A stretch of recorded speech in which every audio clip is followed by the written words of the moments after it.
good people. I hope you are having yourselves a fantastic morning this morning where sports meets that thing called life. I am so happy to be here with you inside of the middle of June. I can't believe it's the middle. I feel like it was June 1st, like 5 seconds ago. But we are in the middle of June, and I am so happy to be on the air. I'm so happy to do what I love and love what I do. You know, I really feel great, and I hope that you feel great too. And this show is so much more than sports. Those of you that know Wake Up Call with Dan Tortora, you fully understand this is not your typical sports broadcast, right? We do so much more than that. That's why my tagline is where sports meets life. And what that means is I utilize sports to bring people together, where sports meets life, right? We do different analogies and metaphors and whatnot. We joke, we have fun. This show is about humility, it's about comedy, it's about community, it's about justice, positivity, faith, joy, connection. You know, that's what this show is. And yeah, I utilize sports and we tell sports stories, but anybody that's on the show can tell you that it's different.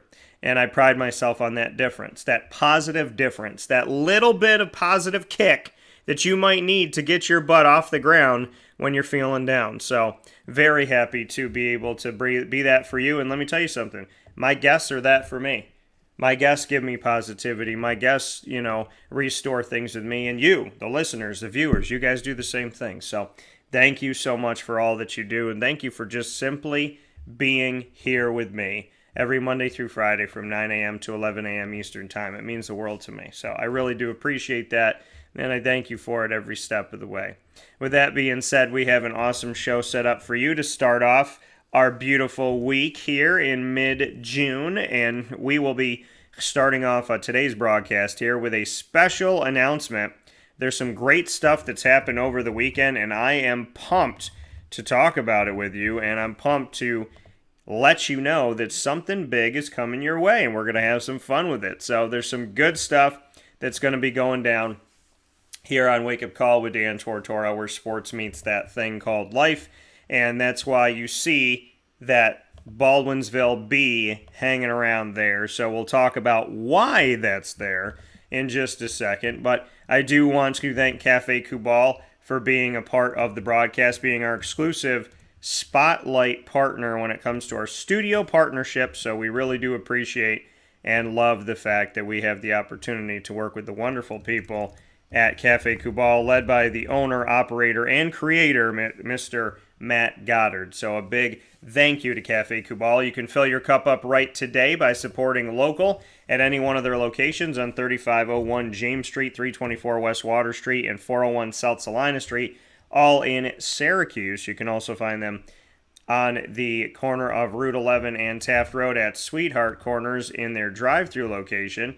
You can also find them at 343 Fayette Street in Manlius, New York. So make sure you head out there to the wonderful, wonderful, any one of the locations, Cafe Kubal. So make sure you do that today and fill your cup up right. I love their chai. There's so much good there, so make sure that you check that out today.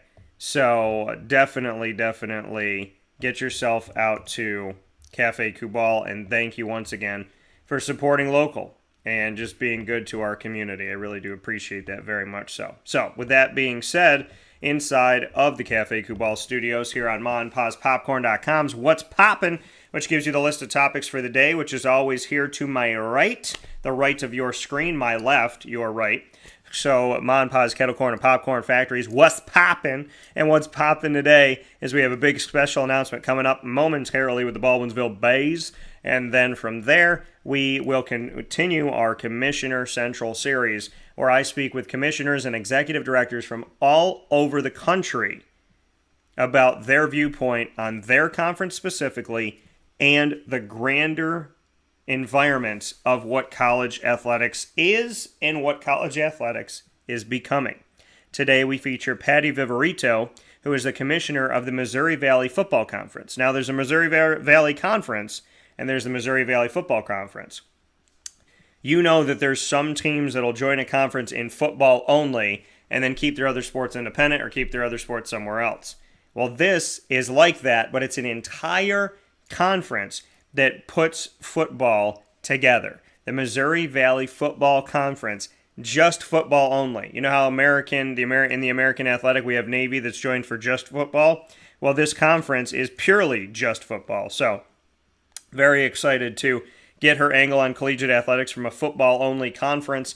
And the FCS that has been commanding the FCS, we've seen a bunch of their teams make it to the FCS playoffs for college football. Obviously, North Dakota State, they've won 9 championships in the last 11 opportunities. They send plenty of players to the NFL, including Trey Lance and Carson Wentz and Christian Watson. So a high draft pick in Trey Lance, high draft pick in Carson Wentz, and Christian Watson, the potential future of the Green Bay Packers receiving corps. So a lot of great stuff there. South Dakota State has made it to the FCS playoffs. Southern Illinois, Northern Iowa's done a great job, and Youngstown State had won back in the day as well. A lot of great talent here. The FCS darling is going to be featured here in the Missouri Valley Football Conference today as their commissioner, Patty Viverito, joins me to speak on, like I said, her conference as well as the overall grand scheme of things. So we'll talk about having a football-only conference, how she got involved, what she can say about the Missouri Valley Football Conference and what makes it special, and its evolution and existing as a football-only conference in America. And then we'll get into her look at the grander landscape of name, image, and likeness for all of collegiate athletics, as well as the transfer portal and the future of the NCAA and collegiate athletics as we know it, and the model of collegiate athletics. So a lot of great stuff coming up with Patty Viverito in hour number 2 at 10 a.m. Eastern Time. But before that, we have a special announcement coming up for you. Well, guess what, folks? Over the weekend, I had the opportunity, the pleasure of seeing not one, but both of the wonderful teams from Baldwinsville win their state championship games. I had the opportunity to stay connected with them. I am so proud, so thankful, and so happy that the Baldwinsville Bees girls lacrosse team and the Baldwinsville Bees boys lacrosse team are not only Section 3 Class A champions, but they are Class A New York State champions. So, sectional champions and New York State champions in the same year, and both of them. So they won 2 championships, sectionally and statewide, and they get to celebrate together. The boys and girls lacrosse teams at Baldwinsville are state champions simultaneously. It's one thing to have any one of your sports win a state championship. It's another thing to have 2 of their sports do it together and to have the boys and the girls of the same sport. I shouldn't say 2 of the sports, 2 of the teams. Have the boys and girls of the same sport get to do it together, and on the way to get there, they defeated similar teams, including in the championship game where they both played Northport and both defeated Northport. So it was Baldwinsville-Northport in the girls lacrosse championship for states and in the boys championship, and Baldwinsville beat Northport. So they get to share a year where they both won a sectional title, both won a state title, and both defeated the same team in order to get to the state title. Awesome. Couldn't be more poetic, but guess what? I'm excited to say, and we're working on some stuff, but as of right now, I can tell you for sure, this Tuesday, June 14th, tomorrow, for those of you watching live, this Tuesday, June 14th, at 5:30 p.m. Eastern Time, we will return to Pizza Man Pub, where we started it all at the beginning of the season. The Baldwinsville Bees girls lacrosse team joined me at Pizza Man on 50 Oswego Street in Baldwinsville, New York, right down the road from Baldwinsville's high school. We were there at the beginning of the season with the girls lacrosse team, with head coach Megan, and listen, having Megan there and having her be a part of this and having the team be a part of this, we were there with Megan Tabor and her team in the beginning. They had just, on the night that they had finished their final tryouts and were going to start their first practice, they had just finished up tryouts. They were going to start their first practice that night. So that was the first of the first. That was when tryouts were over, the team was decided, and they were going into the season. That was the first show we did at Pizza Man this season. So we saw them at the beginning of it all. The beginning of the beginning. We saw them right there at the beginning of it all. and then we saw them again, and now we get to see them as state champions. We bookended this thing and got to celebrate going into the season and what they hope to do, seeing them get a sectional championship, and now we get to welcome them back as state champions. So that B is there proudly this morning because Wake Up Call with Dan Tortora, under promise, over deliver. We promise you will be at Pizza Man once a month, and we have now been at Pizza Man within the last 4 weeks or whatever it may be. This will be our third time, so we're way ahead of schedule in our monthly shows at Pizza Man Pub. We will be there again because we want to celebrate Baldwinsville and everything these Bees have done. So we look forward to all that we'll be able to do. Look forward to something hopefully with the boys team as well as we're setting that up. But the girls lacrosse team at Beeville is going to be joining us at Pizza Man Pub as New York State Class A champions this Tuesday, June 14th at 5:30 p.m. Come out and see the Bees. You want to be there, folks. Listen, many of you have been there, and I thank you all for being there over these last few weeks. I cannot thank you enough. I thank you for everybody that comes out to our shows at Pizza Man with the Baldwinsville Bees, with Off the Rails with Al, with the Beeville Backers president, Jeff Cook, and everything that we get to do. I want to thank you for coming out to Pizza Man Pub. I also want to thank you for coming out for our West Genesee Athletics shows and everything we have going on with West Genny, as well as our Syracuse shows and more at the Wildcat Sports Pub on 3680 Milton Avenue in Camillus, New York. I also want to thank you for heading out to Avicoli's and supporting us and supporting local in Liverpool at the corner of Route 57 and Wetzel Road as we do our Liverpool Warriors athletic shows there. So thank you for all that we get to do. Thank you for all of my CNS wonderful student athletes and coaches and administration that have joined me at Cafe Cubal and different places, Chick-fil-A, Cicero as well. And I want to also thank Christian Brothers Academy joining me at Mother's Cupboard and so on and so forth, as well as at Chick-fil-A, Cicero. So much love and much support to all of the wonderful student athletes. And I'm ecstatic to announce that we will be celebrating the state championship for Baldwinsville Bees girls lacrosse this Tuesday, June 14th at 5:30 p.m. at Pizza Man Pub, 50 Oswego Street, Baldwinsville, New York. We will see you there. I'll be on stage with the ladies. Megan Tabor and the team will be on stage with me having some fun, so come out and see us. And we, as always, have a fantastically wonderful time. The girls are great. So I can't wait to see them. Can't wait to be out there with them again. And tonight, yes, we make history tonight as we do something at the Wildcat Sports Pub we have never done before.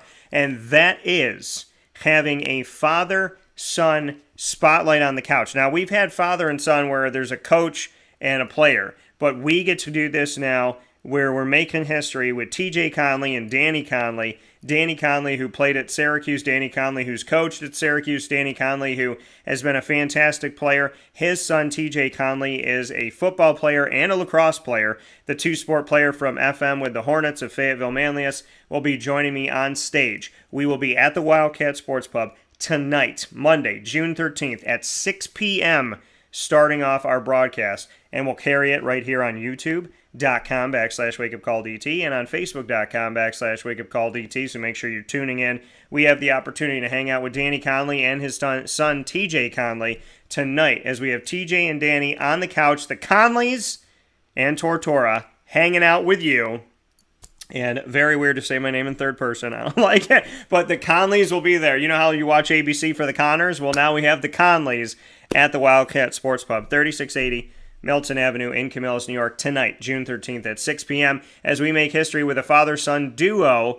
And we get to just really get to see that dynamic of the two of them together. We get to talk about Danny's history, about TJ and what he's doing now, and just get to see this and, have this time capsule moment between father and son, which is going to be so much fun today. So come out to the Wildcat Sports Pub, hang out with us, 3680 Milton Avenue in Camillus, New York. Tomorrow, head out to Pizza Man Pub, 50 Oswego Street in Baldwinsville, New York, and we're just going to start off the week supporting local because that's what we do all the time. So we'll have a lot of fun with that, and I'm so thankful that we get to do that. With that being said, we're going to take a quick step aside for a fast break. When we come back, we'll continue to talk about local and showing some love for the fantastic student athletes that are in our backyard of Central and Upstate New York, folks. It's about all of you. We love you, and we appreciate you. And we'll talk about it right after this.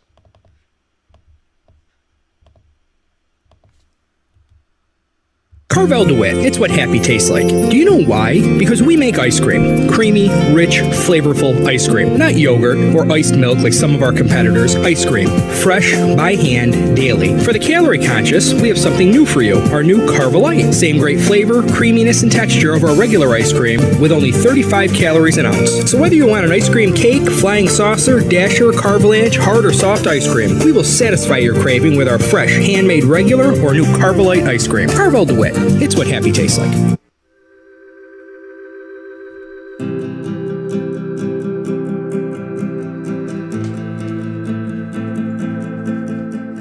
Cafe Cabal offers same-day local delivery of our products, offering no delivery charge for Onondaga County. Shop cafecabal.com for fresh roasted coffee beans, cold brew, travel mugs, and all your essential Cafe Cabal needs. Cafe Cabal, coffee for the soul.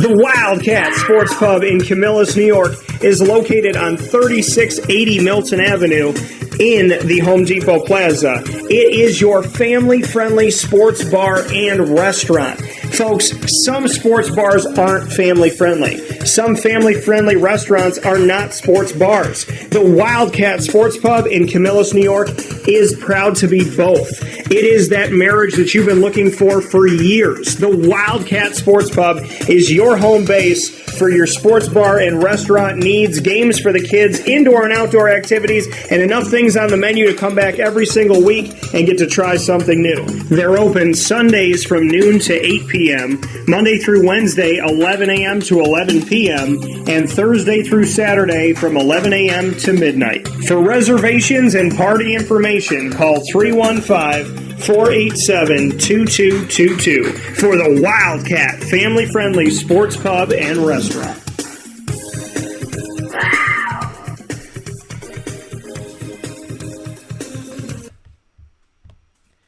Welcome back here to Wake Up Call with Dan Tortora from inside of the Cafe Cabal Studios. Hope you're having yourselves a fantastic day this morning. I cannot appreciate you enough for being here with me where sports meets life on Wake Up Call with Dan Tortora. So always happy to be here with you, always happy to support. And of course, today is Game 5 with the playoffs of the NBA, and you can see that I'm wearing you can see at the top of it, there's a Toronto Raptors logo. You see that logo? So the Toronto Raptors logo, and then there's a Husky that turns into a dinosaur, turns into a raptor there. So this is one of my favorite shirts. I think it's from Mitchell and Ness. Yeah, it is. Of course it is, because Mitchell and Ness is awesome. So I'm wearing this shirt. Why am I wearing this shirt today, folks? You know, it's like, okay, well, the Raptors aren't in the championship. They're not in the finals, because when you're a fan, you're always a fan, okay? Now, my grandfather loves the Celtics. God bless you up in heaven. I love you, Pop Cavino. So my grandfather loves the Celtics, and my Aunt Donna loves the Celtics as well. So, and my buddy Jerry Hart, one of my first listeners from the jump of me starting my career in 2003 at Marywood University. Shout out to Jerry. So I know that y'all love the Celtics, and my buddy Carl, also a Celtic fan. So a lot of great stuff here when it comes to the Boston Celtics. So I hope the best for them, and I'm a Steph Curry fan. So to me, like watching this, I love it because I know Celtic fans that are very near and dear to my heart, and then I love Steph Curry. So I love watching him play, I should say. So there's a lot of, you know, I'm not anti-Warrior and I'm not anti-Celtic. My Raptors have to go through these teams, right? My Raptors have to go through them in the East, and they had to go through the Warriors to win in 2019 to become NBA Finals champions for the first time ever. Still waiting for some more apology letters to come through for those of you that know who you are. So I can watch this and be excited about it, and I also know that these have been adversaries to the Raptors, but you wake up, when you're a fan, you wake up in the morning, and when it is NBA Finals and your team is not in it, you're rocking the gear. Why? Because when you rock the gear only when they win, you might as well not rock the gear at all, okay? Because why? You want your mom to do that? You want your mom to, like, hey, when you get an A on your test, I'll wear a t-shirt that says Proud Mom, but if you get an A-, you're not my son. No, nobody wants that. And so that's the thing. That's how I think about it when it comes to my team. I'm going to rock my team all day, and that's just how it's going to be. And so I definitely want to thank the Raptors for all that they bring to my life, because I love them. I love watching the Raptors, and I'm a huge Raptors fan. So big shout out to the teams in Game 5 as the series is all tied up. So we'll see what happens from here, but always great to see what's going down, and I'm excited to see what's going to come from here. So definitely looking forward to it. I said we would support local, as we always do this morning. We would talk about it. So I do want to announce the champions once again. Baldwinsville getting a chance. I want to congratulate all of our sectional champions. So Baldwinsville winning a state championship at boys lacrosse. Section 3 Class A, they won that as well. Section 3 Class B, I want to give a shout out to West Genesee. You know, the West Genesee Wildcats have been with me at the Wildcat Sports Pub. We've had them with Coach Mike Masser. We've had them with Coach Sean Smith, and now we've had them with Coach Eric Burns. Over the last 5.5 years, we've been very honored and privileged to have them out there. So a big shout out to West Genny, who won the sectional championship 19-7. So big time game, and won that over the FM Hornets. And so shout out to the Hornets for making it to the championship game. 2022 Section 3 Class C champions for boys lacrosse in our community. West Hill getting the dub 12-7 over Christian Brothers Academy. That game coming here, and a big shout out to West Hill for getting that championship, and CBA for getting to the championship game. And then 2022 Section 3 Class D champions, Lafayette Onondaga over Cazenovia in a closer game here, 10-7. So a shout out to them on their side of it as well when we look at boys lacrosse. So definitely a big time shout out to all of these teams, all of the champions, and everyone who got to compete. So a lot of great stuff. Once again, Class A shout out on boys lacrosse to the Baldwinsville Bees for being Section 3 Class A champions. Our Section 3 Class B champions, West Genesee. Our Section 3 Class C champions, West Hill. And our Section 3 Class D champions that we just spoke about here, celebrating Section 3 Class D with Lafayette Onondaga. So now it's time to take a look at the girls lacrosse teams that have taken care of business in Central New York, and I want to show them some love as well for the girls lacrosse side of things. And so our champions once again here in Class A of girls lacrosse Section 3, big shout out to the Baldwinsville Bees once again, as the Bees team went on and defeated Liverpool 24-5 before moving on and becoming state champions over this weekend. 2022 Section 3 Class B champions inside of girls lacrosse in our community. I want to give a shout out to our champions of Class B in Section 3, and those champions are Fayetteville Manlius. Interesting here, as the boys lacrosse championship game for Section 3 Class B was West Genny FM, and the girls lacrosse for Section 3 Class B was also West Genesee FM, and the winner was different in both here. So same championship game between the same two teams, but West Genny wins the Class B for boys, and Fayetteville Manlius wins the Class B for girls this season. And then in the 2022 Section 3 Class C champions, Fulton winning a close one, 11-9 over Jamesville DeWitt. So a shout out to Fulton for that. And then in the 2022 Section 3 Class D champion for girls lacrosse, we have Skinny Atlas over South Jefferson in a 1-goal differential, 8-7. The closest one we saw. So 8-7 there, Skinny Atlas against South Jefferson. So a shout out to them. So definitely so happy to see these championships come through. I mean, this has been incredible. And the NYSPHSAA, I mean, obviously being connected with them when it comes to the basketball, or the football side of things recently here. Just, I mean, this has been amazing to see all these championships come through and everything that's happened. And, I mean, this has been absolutely incredible. And, I mean, the NYSPHSAA put on some great championships here, and great to see this. So very, very excited for all of this. And we've seen some things that have happened here in the finals here. So I do want to switch over to baseball.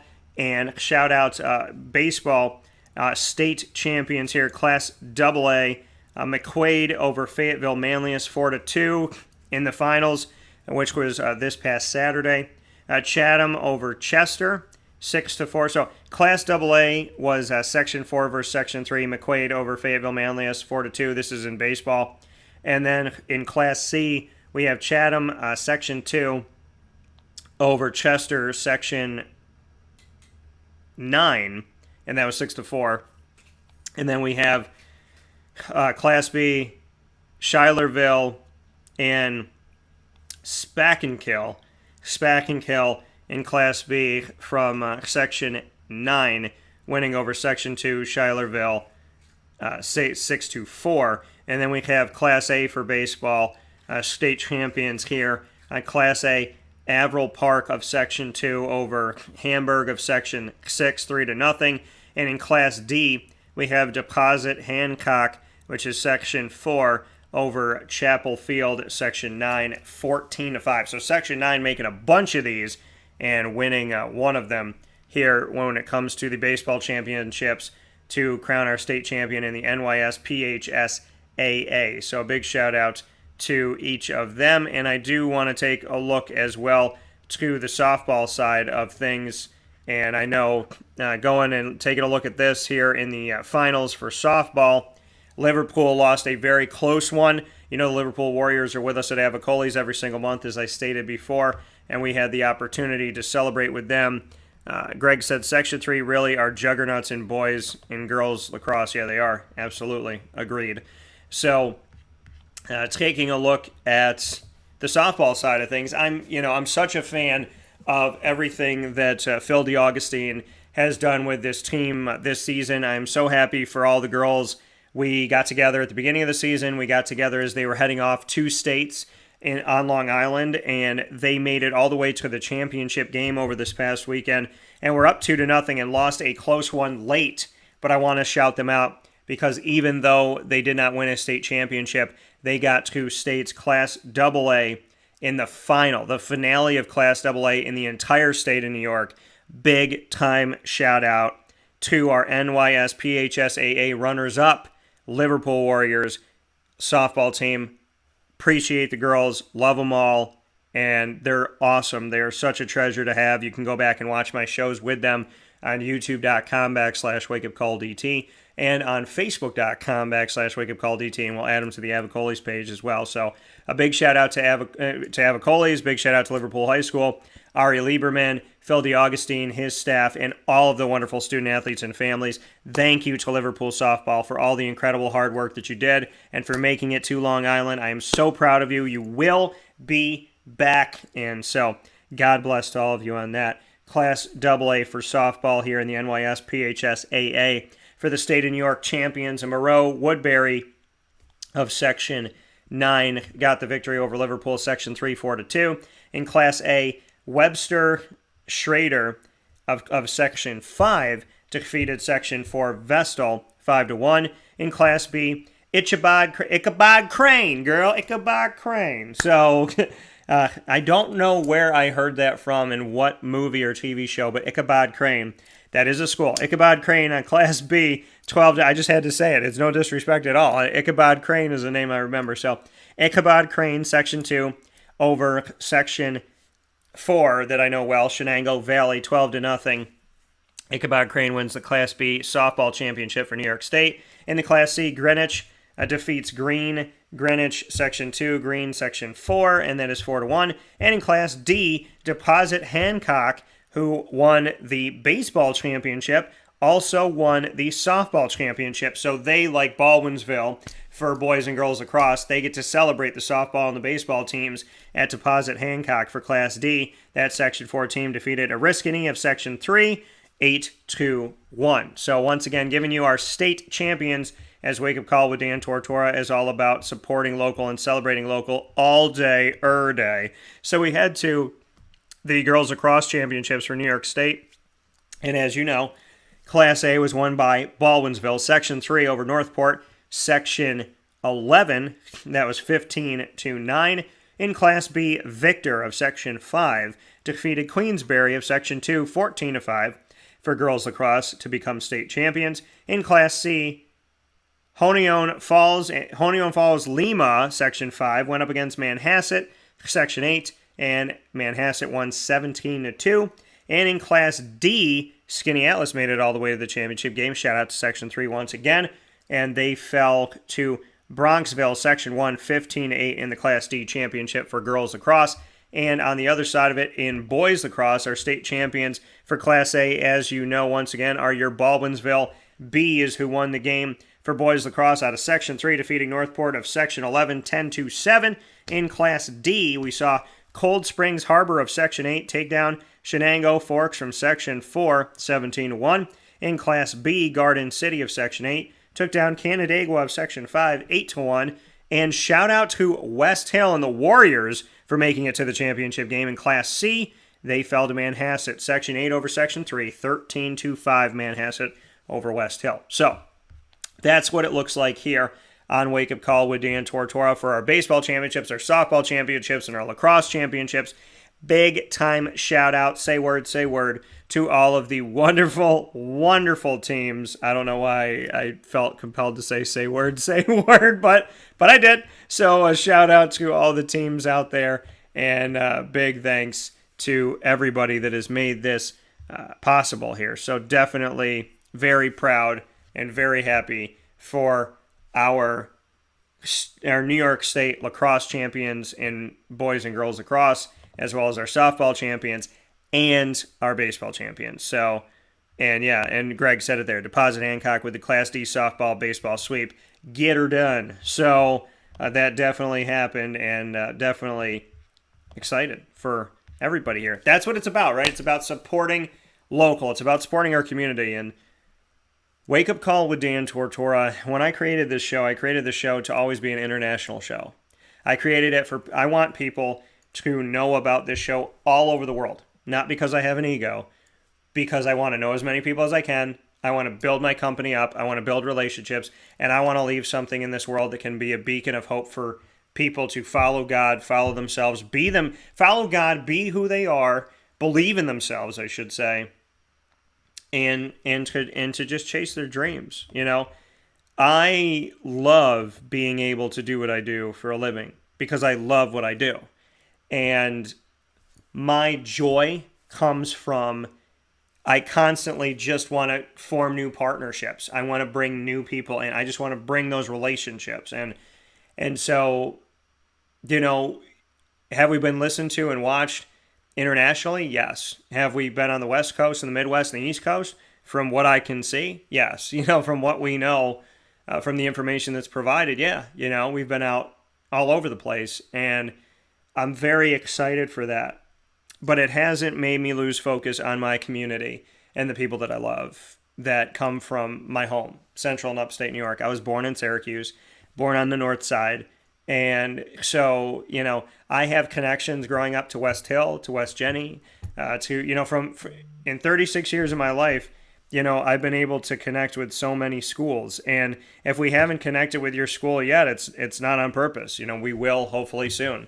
But I mean, I have a connection to West Hill, West Jenny, Christian Brothers Academy, to ESM, Shenango Forks, Shenango Valley, to Maine Endicott. Maine Endicott. I just linked them both. Oh my gosh, rivalry, they're going crazy. So Union Endicott, thank you, sorry. And so Maine Union Endicott, shout out to them, as well as Windsor and Liverpool, CNS, to Baldwinsville, I've had the opportunity to connect with so many different schools in our community, and I'm so elated, I'm so elated to be able to do that, and I'm so grateful for that, you know, that I can say that I just did something recently with the FM Hornets. We do something every month with West Genesee. We do something every month with Baldwinsville. We do something every month with, Greg just heard it. Greg, don't tell nobody. And so, don't tell nobody, eh? But, so we've definitely had the opportunity to And it is. I mean, like I said, it's recent history, right? We've done something recently with CBA, with West Genesee, with Liverpool, with Baldwinsville. We'll be doing something with Baldwinsville this week. We'll be doing something with FM this week. So, it does. It means a lot to me, and I love making my world. And Norwich, I want to shout out Norwich as well. My world, it gets so small, the degree of separation. There is no degree. It's just me to them, and that's what I want. I love meeting these coaches. I love meeting these student athletes. I love meeting the families. And, listen, when you set out to spread a positive message, to support people, to bring people together and to show love, it's incredible how awesome your world becomes. That's all I do. Hey, Dan, why do you do this high school show? Why do you take so much interest in us? Because I love my community, and I want the kids to know I love them, and I want the coaches to know I respect them, and I want to have a great year just celebrating each other. That's it. I mean, it's as simple as that. When you care about people and that's what you lead with, you'd be amazed how that's more than any paycheck. It's more than, any accolade or, I don't come on my show and take an opinion just to get people to call into the show or write into the show and tell me I'm an idiot and whatever. You know what I mean? It's like not everybody's going to agree with your opinion, but some shows create atmospheres where they must not trust themselves enough and their capability as a broadcaster because they just spew out idiocy because they want you to fight with them. And I was on a show before as like a mainstay co-host of sorts or analyst, and they asked me to take on the persona of the young dumb kid. And I said, no, I'm an educated person. I've always fought to get A's. I've fought to get 100 on my tests. I'm not going to pretend to be stupid just because you're not prepared. And I'm not going to pretend to be stupid because you need to be smarter and you need to establish. Listen, if I'm on your show and you need me to dumb it down so that you don't look bad, you need to work harder. I don't need to work less hard. You need to work harder. So, it's like, hey, we don't really want to put the effort in, so can you stop embarrassing us? Nobody's trying to embarrass you. Just when you have an argument, be prepared for factual statements. And if you're not, well, then where's your argument? And I think, people say to me, why cover Central and Upstate New York? Why not? What are my reasons? I love the kids. I care about the kids. The kids mean a lot to me. Good morning, Mama. And my mom knows all about this. You lead with love. When you do things as an effort of love, as a gift of love, I don't expect anything back. I want the kids and their families to show up. I want the coaches to respect me. I want the families to respect me. And I want the kids to respect me because I respect them. And I want them to know I'm there for them. And I want them to be there for me. And that's it. It's as simple as that. I want these kids to know that whether or not they win a championship, and no matter what they do from here in their lives, they can always talk to me. They can call me in the middle of the night if they need somebody to talk to, if they're having a bad day, if they're struggling in college. It's not just about sports on Wake Up Call. That's why it's where sports meets life. Because I love these kids. I do. And I'm so spoiled because in the past calendar year, so many of the schools that we've covered have won championships. And I get to be with them. I get to be with Shenango Forks and Maine Endwell and Christian Brothers Academy and Baldwinsville and West Genesee. I get to see these teams win championships. And it's so rewarding to see the kids that you really care about and that you've gotten to know. Baldwinsville Bees girls lacrosse. I'm not folks, we started at the beginning of the season. I sat down with them after their last tryout before their first practice. And they told me they had a chip on their shoulder. They made it to the championship game in Section 3 last year. They got to win it this year. We talked about this. We talked about everything that they planned to do, everything they wanted to do, and what was on their radar. They told me from the beginning that they believed in each other and they believed in themselves. Then they went and won a sectional championship. Then they went and won a state championship. And now I get to talk to a team that told me that they believed in themselves, that loved each other, that knew they had unfinished business, and then they went and finished the business. How cool is that? And you sit down with the Baldwinsville boys lacrosse team and everything that they had and what they could do and how excited they were to be a part of this. We sit down with them and get to celebrate with them. I get to see this Liverpool softball team where, it's like, well, let's see what we can do. Let's try to win some games. Let's try to be competitive, and let's try to keep ourselves, there in the conversation. Phil DeAugustine, in his first season there, coming from CNS, he wanted to see what they could do. He wanted to see what he could get out of them. He wanted to have a positive season to build on. They went to the state championship final. They went to the state championship game on Long Island. That's what they did this year. Like, Eric Burns takes over the West Genesee Wildcats boys lacrosse team, and they win a sectional championship, and they get the opportunity to go play for states. Are you kidding me? You know what I mean? This community is a beautiful, beautiful community, and whether it's lacrosse or it's basketball, and or it's football, or it's softball, or it's baseball, whatever it is, it's so great to see these. I mean, I cannot tell you how many times I sat down with a kid and they're successful. I sat down with a kid and we got to know each other, and they're playing. They're playing in college. I mean, this is, my Willamikas and my Luke Sutherlands, my people, my duds, getting to see the evolution of these wonderful young men and women that is the most rewarding thing. I get it, Grandpa. Like, I get it. My Papa Cavino said he was a business owner of Cavino Brothers. He had 3 companies. And he said that his favorite job was being a janitor at a high school. Why?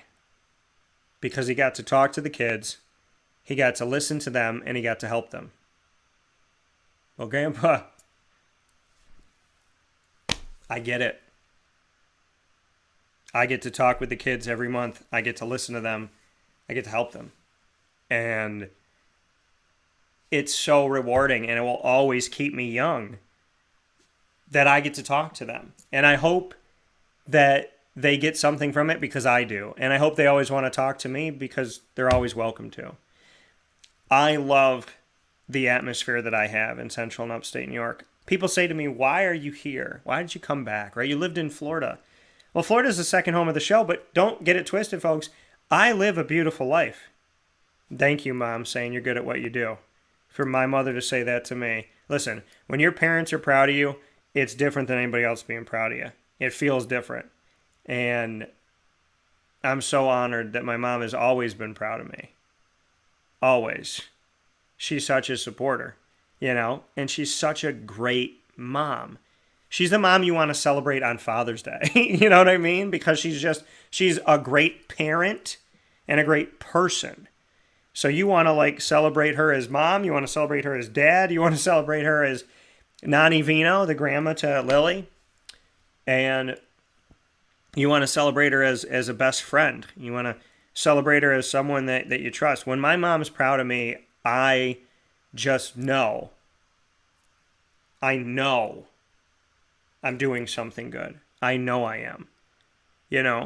My mom's got a pulse to God. And my grandmother, my G-mom, are the same thing. It's like when they're proud of you, you feel like God's proud of you, because you feel like they're in tune with what matters. And so why did I come back here?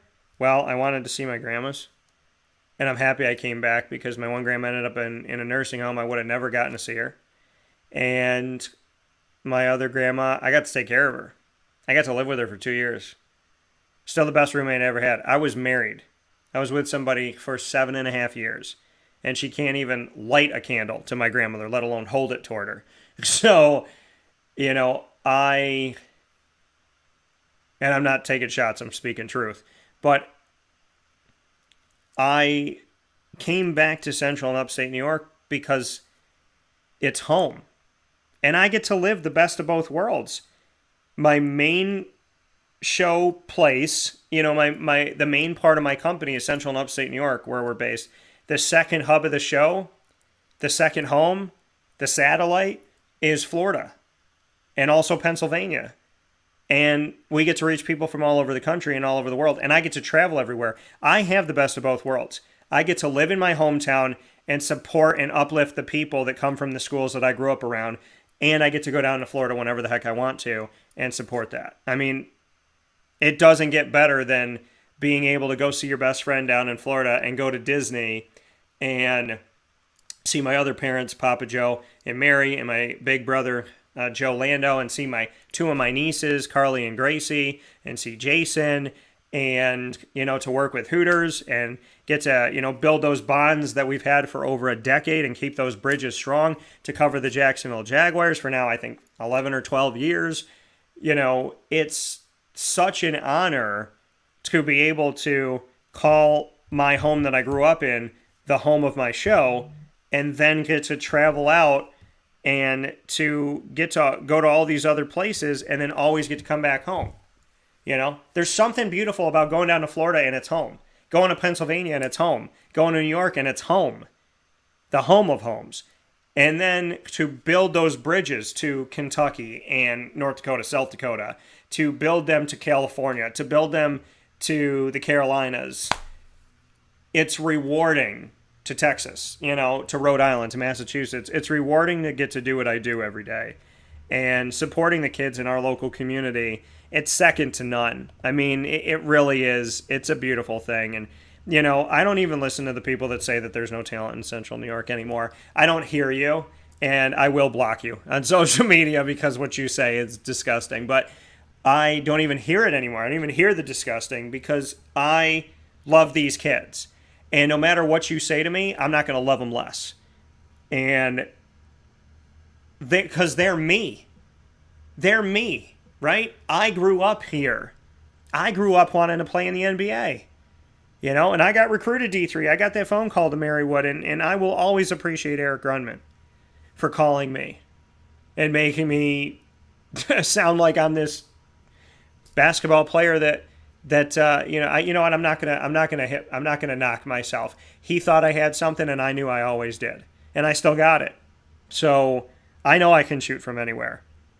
I know I'm a sniper, and I should be proud of that because I worked my butt off to be that, and not every coach appreciated me, and that's okay. And I didn't run as much as I needed to, and I don't have any regrets.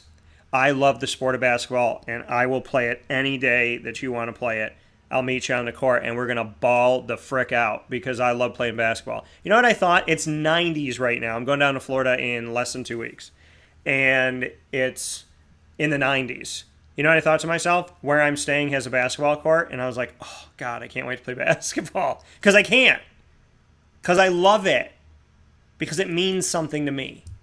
Dan, why would you get up? I get up early in the morning, right? Fiance getting dressed, doing her hair, whatever. She's going to want to come play with me, though. So we're going to have to get up early. But before we go to the park, I just want to play some basketball. And thank you, Greg, for saying, hopefully another week-long Hooters broadcast. Dude, bro, we got the meow, meow, meow. We have the same wavelength, man, because we working on it. But Joe Lando, Papa Joe, saying what's up. Hi to PJ. So, but yeah, I mean, we're trying to work out that the Hooters thing as well, because that was great.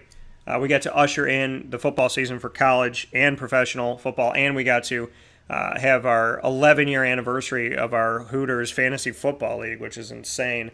And so, yeah, I mean, it's so much fun. And I got to meet a ton of great people. See, and if you go back and you watch our Hooters broadcasts on YouTube, youtube.com/WakeUpCallDT, if you go back and you watch those women have incredible stories, and they have likes and dislikes that you would never even think of. Like one of the girls sat down with me, and she's such a huge Comic-Con fan.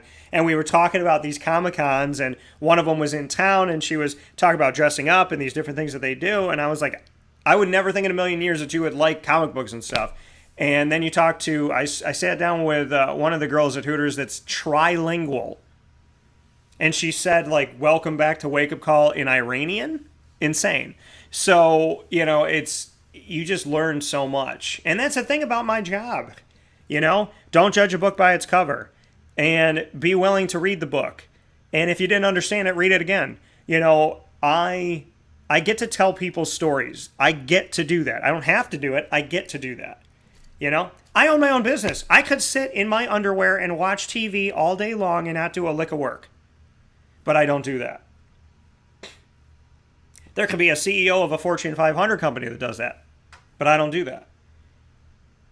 I love what I do because it makes my world so cool.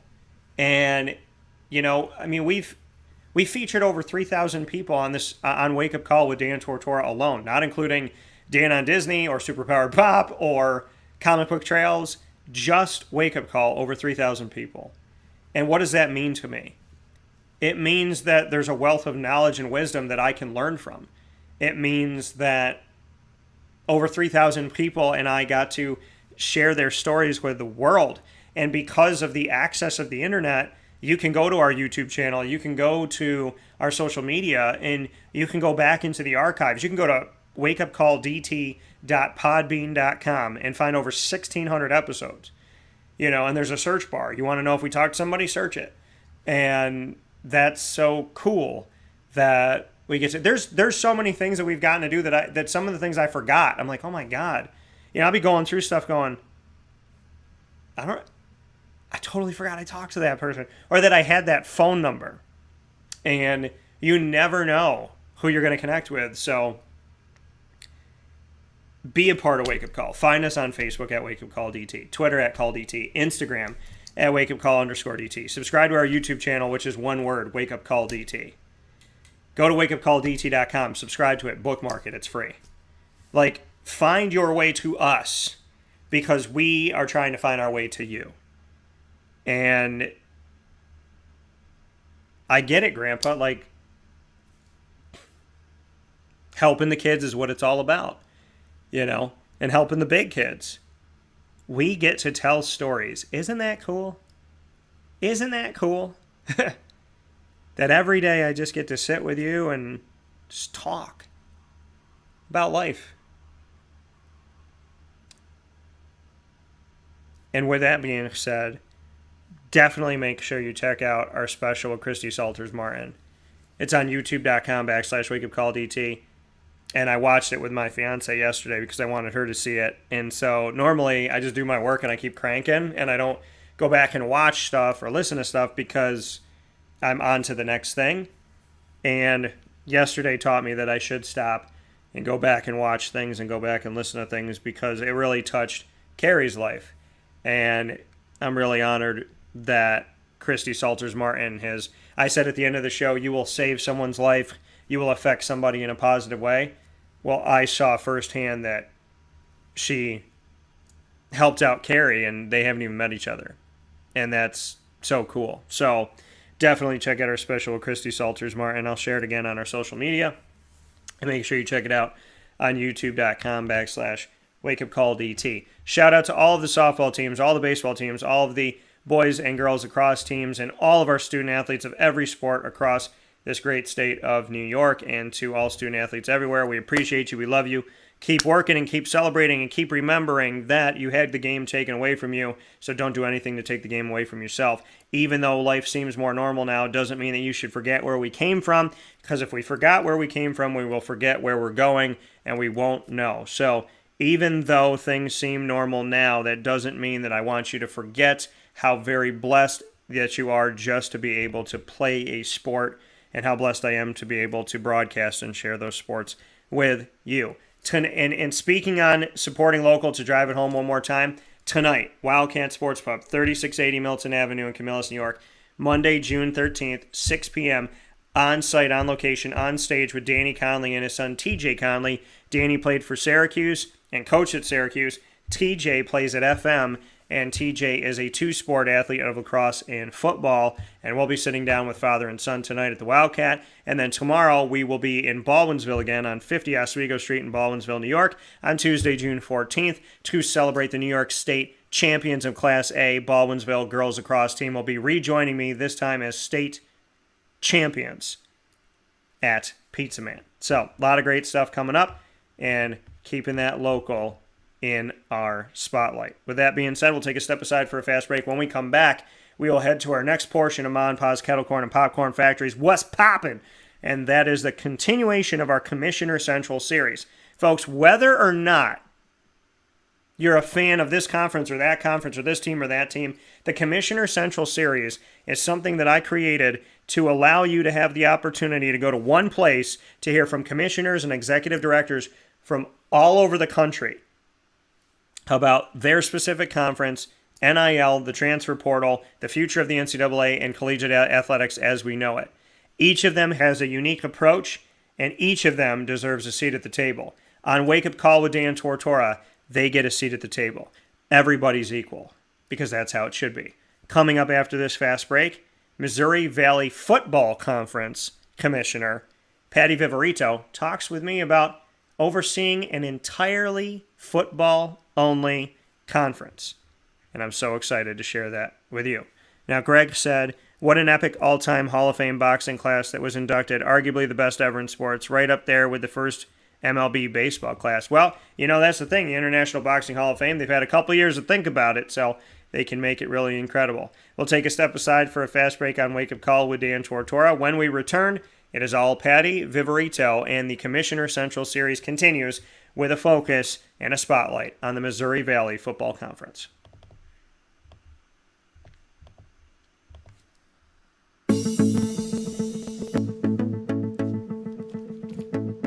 Avicoli's, located on the corner of Route 57 and Wetzel Road in Liverpool, New York, has been your trusted neighbor for decades. Located just steps from Liverpool High School, we're happy to have the Liverpool Warriors on-site, on-location broadcast at Avicoli's through Wake Up Call with Dan Tortora every single month, featuring student athletes, coaches, and administration throughout the year from Liverpool High School. Head out to Avicoli's today on the corner of Route 57 and Wetzel Road in Liverpool, New York, open Tuesday through Sunday for lunch, dinner, and drinks. We'd love to see you out there. And of course, you can call them at 315-622-5100 for takeout, delivery, and catering. That's 315-622-5100. And also find them on myavicolis.com. That's myavicollis.com.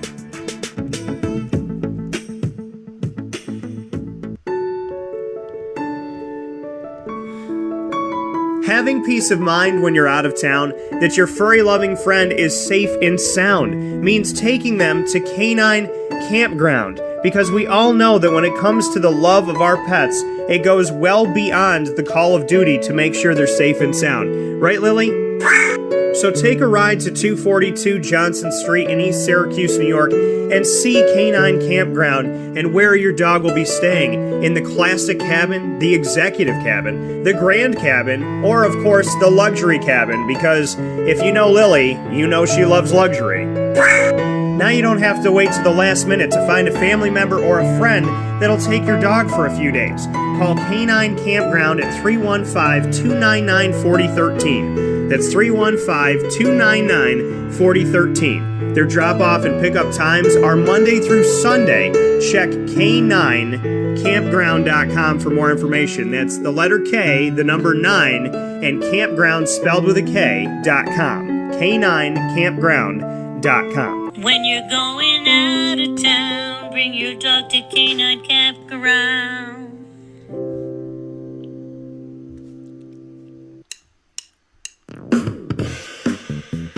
PB&J's Lunchbox, the food truck that you love finding all throughout Central and Upstate New York, now has a street-side cafe. So when you're craving their traditional favorites as well as their out-of-box amazing menu items, you can now head to 663 Old Liverpool Road in Liverpool, New York. Located just minutes from the highway, the Thruway, Destiny USA, and Onondaga Lake Parkway, PB&J's Lunchbox Street-Side Cafe is there for you Monday through Saturday from 9 a.m. to 7 p.m., serving breakfast, lunch, and dinner all throughout the day. Get breakfast for dinner, dinner for lunch, whatever you fancy, including their award-winning grilled peanut butter and jelly sandwich. Find them at 663 Old Liverpool Road in Liverpool, New York. PB&J's Lunchbox, where we love to know what's in your lunchbox.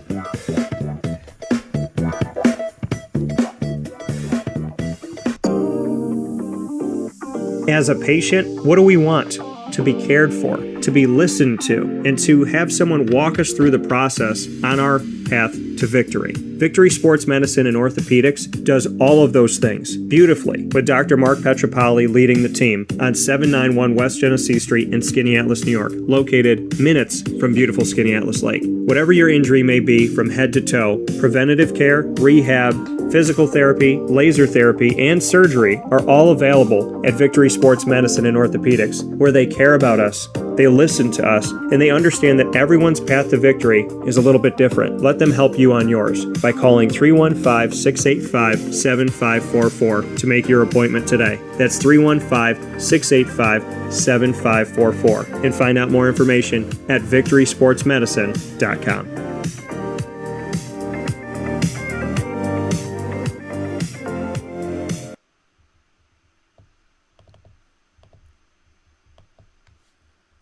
Welcome back here to Wake Up Call with Dan Tortora from inside of the Cafe Kubal Studios. Proud to be here with you every Monday through Friday from 9 a.m. to 11 a.m. Eastern Time, where sports meets life. You're here with us on YouTube.com, Facebook.com, and MixLR.com, all /WakeUpCallDT, as well as on Facebook.com /LiveNowDT, and the homepage of WakeUpCallDT.com. Plenty of ways to listen and watch all over the world, and we appreciate you doing that. Very happy to be here inside of these Cafe Kubal studios with Cafe Kubal on 343 Fayette Street in Manlius, New York, as well as on the corner of Route 11 and Taft Road at Sweetheart Corners in their drive-through location in North Syracuse, and in Syracuse at their three locations of 3501 James Street, 324 West Water Street, and 401 South Salina Street.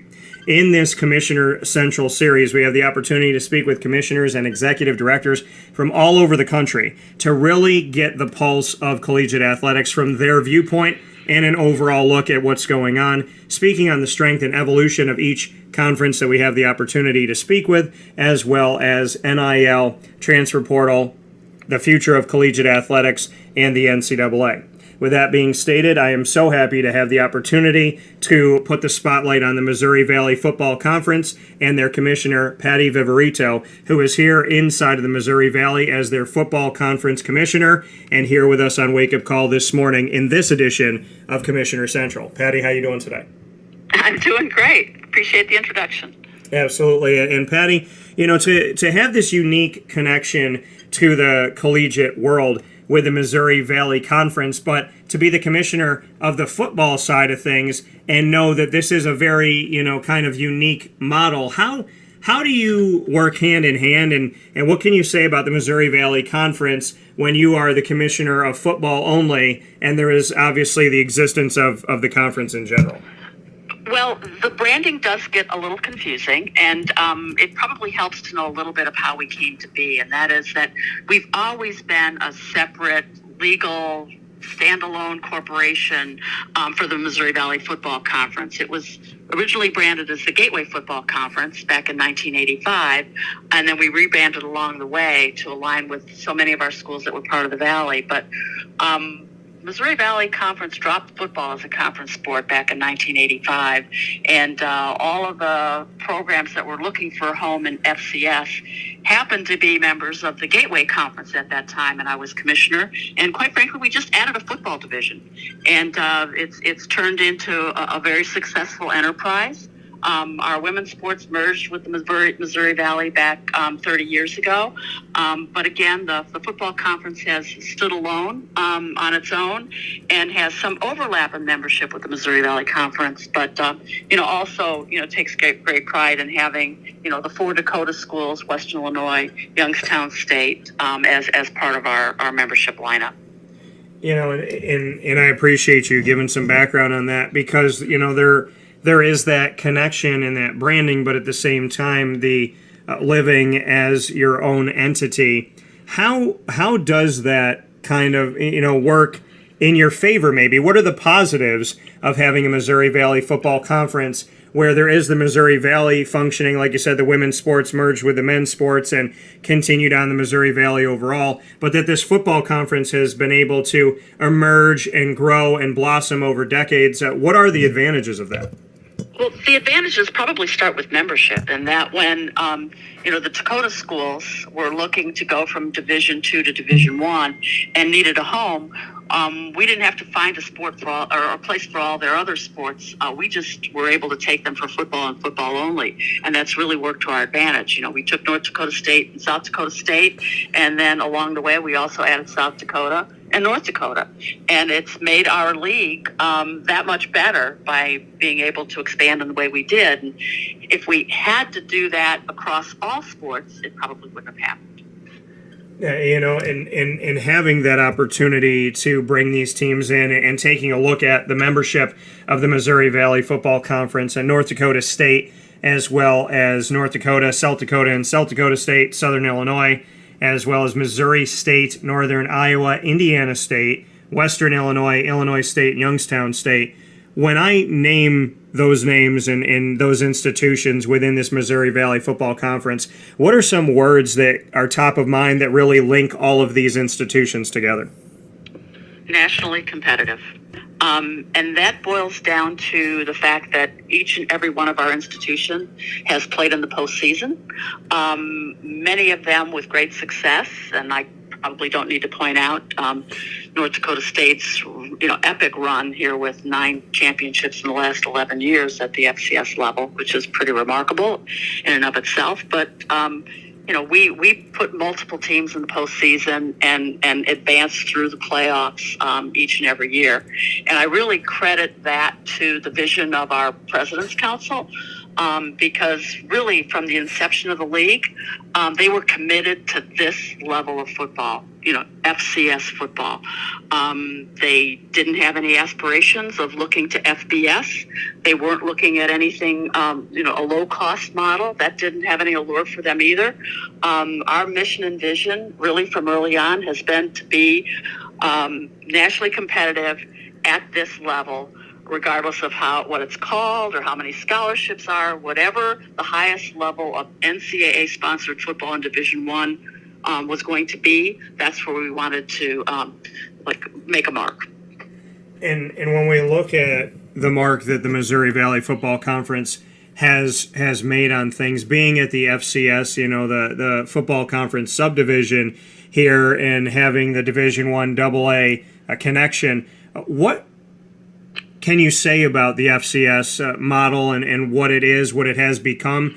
You have been able to see the evolution of it over, decades now with your seat as commissioner. So how would you speak on the FCS model as far as what you think it is, and how did it get to where it is, to give us some background on the evolution of it all? I think there's always been an attractiveness to being able to name a champion on the field. And, for years we operated side by side with FBS with a bowl model, before they even had the playoff system. And I was always really drawn and appreciative of the fact that we had a model that was, you play round after round until you crown a champion on the field. And I think that's something that our fan bases have really identified with and respected and enjoyed over the years.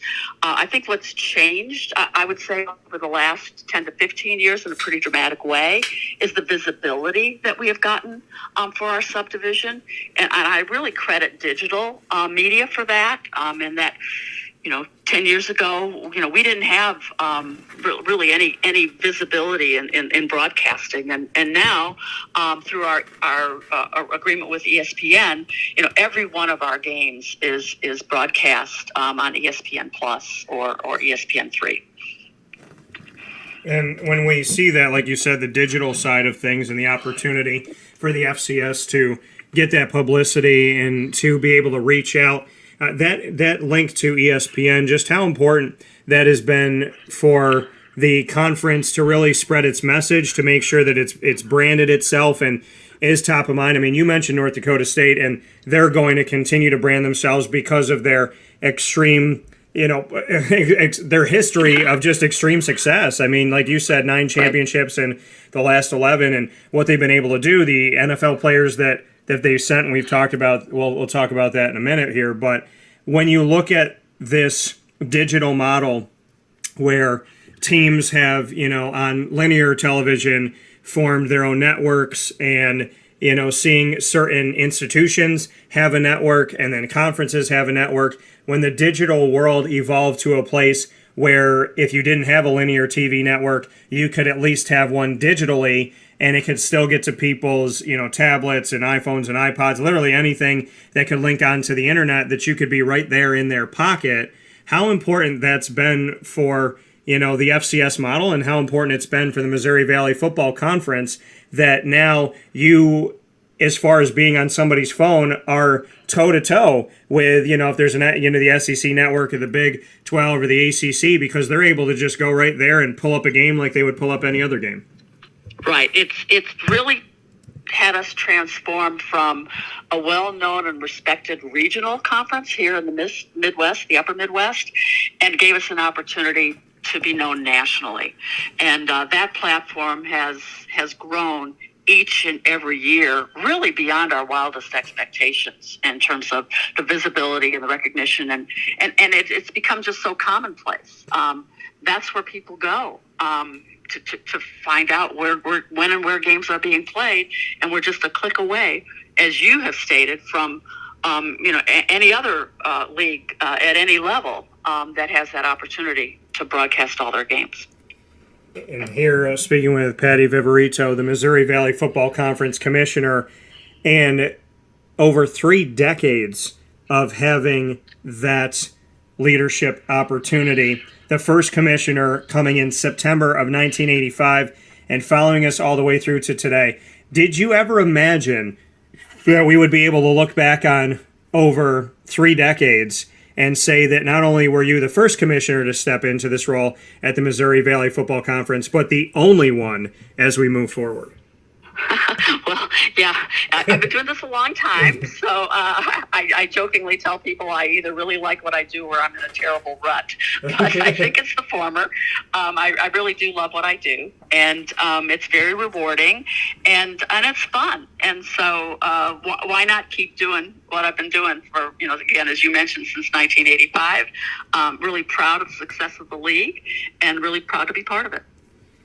What is it about, when we go back to that moment and that opportunity, bring me back to September of 1985 and how this all came about, with the Missouri Valley saying, okay, you know what, we're going to have this football conference, we're going to have this piece, and like you said, obviously women's sports were connected and then moved forward to be with the men's counterparts in 1992.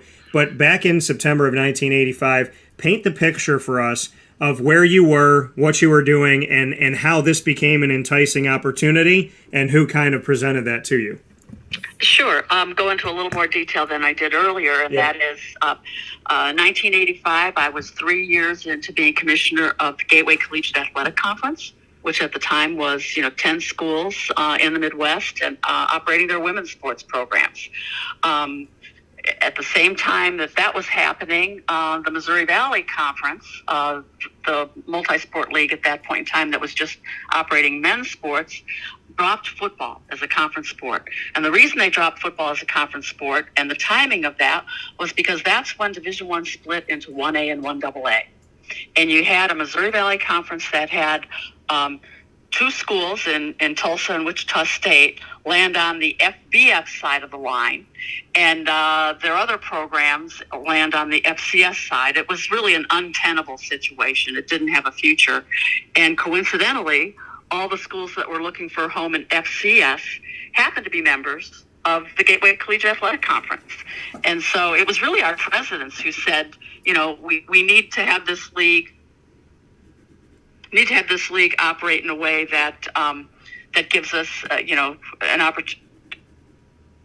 I'm sorry, Dan, but I think I lost you. Oh no, I'm here. I can hear you. Okay, I'm sorry. I'm hearing a beep. Sorry. Okay. So anyway, I was given the opportunity because the presidents thought it made sense, that I proved myself to be a capable commissioner, and they thought that I was the right choice to run their football league as well. And in having that opportunity to do that, longevity, like you had mentioned, it's either you really enjoy your job or you were stuck in a terrible rut. But when you're in a leadership role like this and you are the commissioner of a conference, you have to evolve, the conference has to evolve, and you have to have a lot of skills in order to not only be a leader but sustain that leadership role and have them trust in you. What do you believe you have embodied over the years that has allowed you to stay in a place where you are a leader that has been trusted to guide them, especially in a seemingly more and more ever-changing world of collegiate athletics that seems to be changing by the second at times? Why do you think you've been able to thrive? I'm not going to call it survive, because I think that's a wrong word. How have you thrived as a leader in the world of collegiate athletics to be in a position of trust and in a position of navigation? Why do you think this has been something that these institutions have continuously looked to you and said, Patty, we believed in you back then, we believe in you now? Well, you use the word leadership to describe a commissioner's role, and I think that is certainly part and parcel to the job. But I really think that the single word to describe my job as commissioner is mediator. Okay. It's really my job to find out what the needs of all the members are, and then try to get them to agree on a path that makes sense for all of us collectively. And I think we've been really successful in doing that because we have a group of institutions, peer institutions, that think alike and have the same goals. And it's a lot easier to lead when you have that kind of consistency in a membership base, and leaders who have recognized that we're only as strong as our commitment to each other.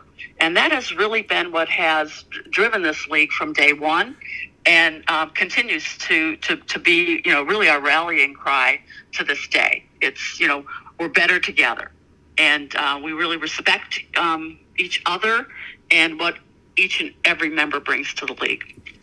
And one of those members that we had mentioned here, Patty, North Dakota State, and their success on the football field, not only within the FCS postseason, but also in the fact that they have a rich history of not only sending players to the NFL, but sending them through the draft. And it dates all the way back to 1964 with Ron Wilkening, that went on a running back to the Oakland Raiders back then, and all the way through to now. And not only sending players to the NFL, but sending them as high draft picks. We look at Carson Wentz, who was a number 2 overall pick, to the Philadelphia Eagles and helped to guide them toward a Super Bowl despite the fact that he had gotten injured and was not able to play in that. And then we see, a few years later, we have Trey Lance go to the San Francisco 49ers, who traded up 9 picks to get him at 3 overall in the first round. And in this draft, we saw a couple players go from North Dakota State, and one of them being Christian Watson,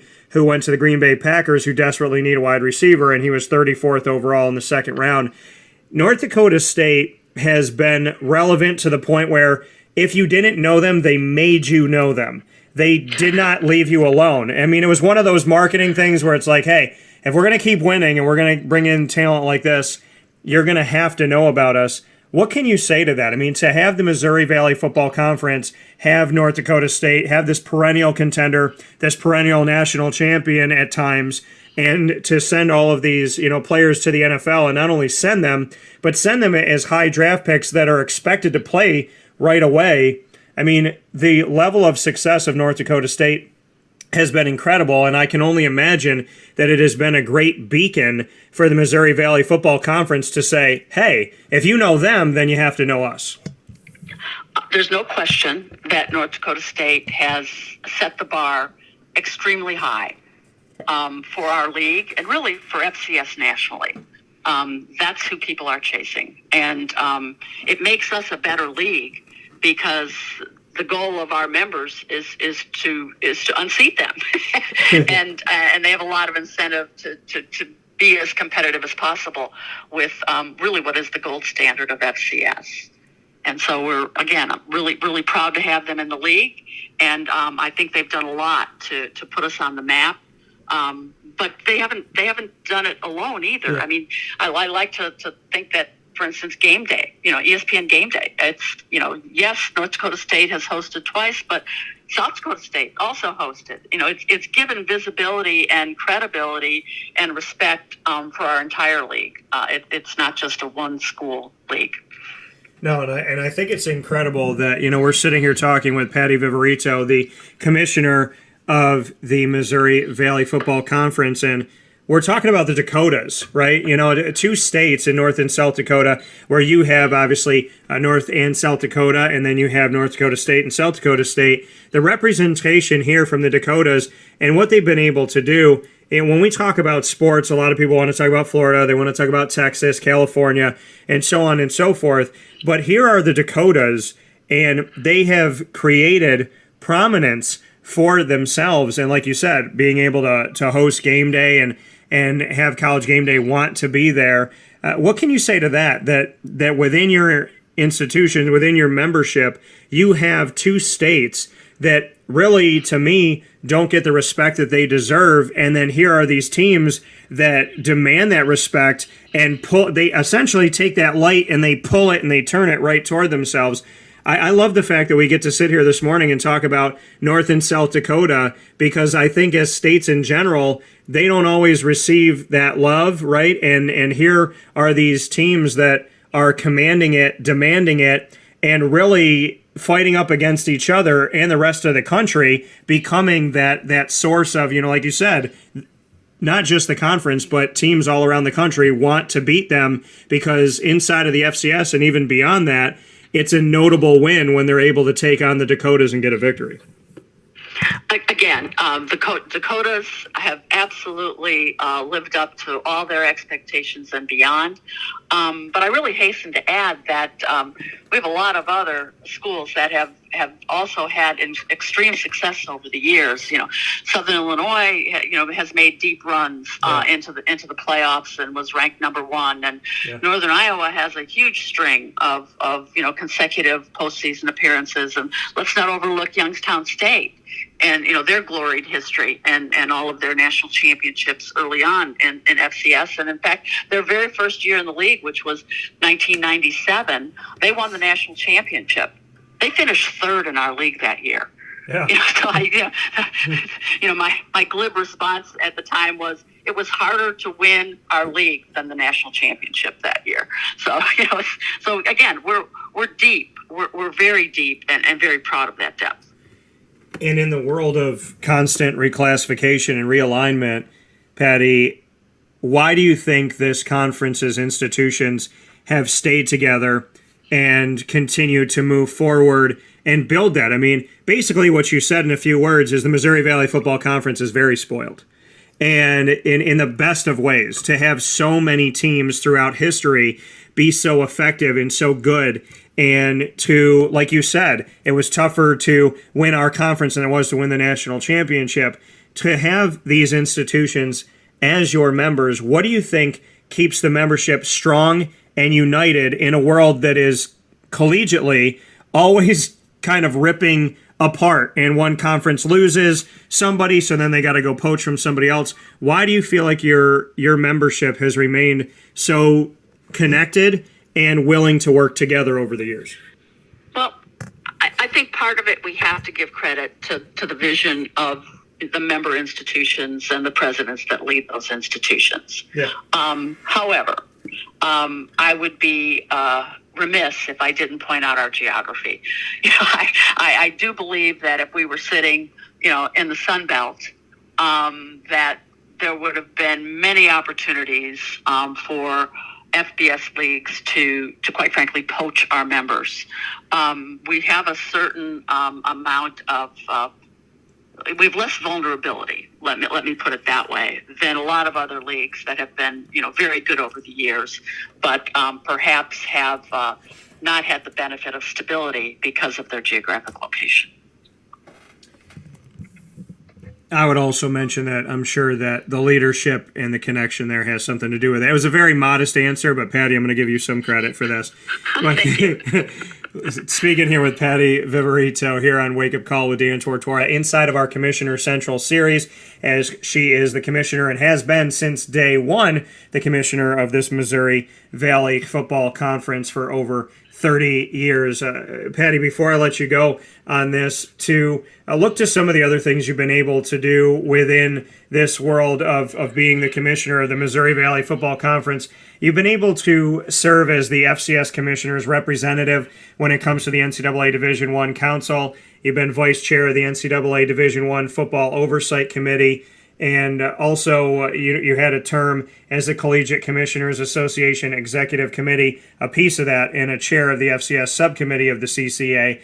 What can you say to all of that when we're working at the national scope, especially in this ever-changing world of collegiate athletics, what it's meant to you to have representation there and what you learned about being a part of those committees and as well as those councils?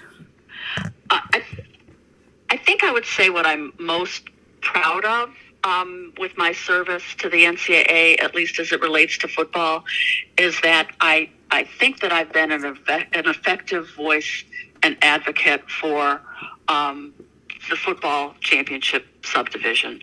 That I've done everything in my power to make sure that when decisions are made that impact football at the Division I level, that they don't just focus on how it impacts FBS, but it also recognizes both the differences and the similarities and how we manage this enterprise in a way that helps FCS thrive as well. And I think we've been pretty successful at that over the last few years. The FCS model of the playoff, we saw the college football playoff emerge for FBS over the past few years, and people, I think, for the most part, are happy that it's not just one game of what the BCS used to be. But the FCS has boasted of a playoff model for a very long time. It's great to see the FBS, create something of this sort. But when you look at the actual bracket that you have for the FCS and so many different teams being involved and the road to the championship being a very grueling road and a road that's going to test you. What can you say about the FCS playoff model? And if you believe that it truly is the best model of finding an outright champion without a sliver of a doubt for the most part? Well, I think you just stated my case well for me, and that is it's without a sliver of a doubt when it comes to the championship game, we crown a champion based on, not just a one-game performance, but all the playoff rounds leading up to that. You have to demonstrate week after week after week after week before you can claim that crown. And it's one that is earned in every true sense of that word. And again, we look at 2021, the most recent FCS playoffs here to decide a national champion, which went to North Dakota State, but you had numerous teams within the Missouri Valley Football Conference that were a part of this, and to see that representation again nationally, as you brought up, South Dakota and Southern Illinois, North Dakota State, South Dakota State, to have multiple teams within this FCS playoff model, just what it says about where we are here today with the Missouri Valley Football Conference, and the fact that you don't just get to say, oh yeah, here's the national champion and that champion's within our conference, but that there were multiple teams vying for this championship that nationally got the recognition to be a part of the playoff model. And again, it's what all of our teams strive to achieve, and that is success in the postseason. And over the years, as I mentioned earlier in this interview, every single one of our members has been to the postseason and has had success. I think that says a lot for the commitment that our institutions bring to the sport of football and the commitment that we have to being successful at the FCS level. Yeah, I think there could be an argument here, and like I said before, Patty, I know you're very humble, but there could be an FCS, an FBS, and a Missouri Valley football playoff. How about that? So I think that could make some sense here. But with that being said, I want to take a look at the bigger scope of the NCAA right now, and name, image, and likeness, aka NIL. And what your thoughts are on this. It can be utilized for the FBS, the FCS, all of Division I, Division II, and Division III.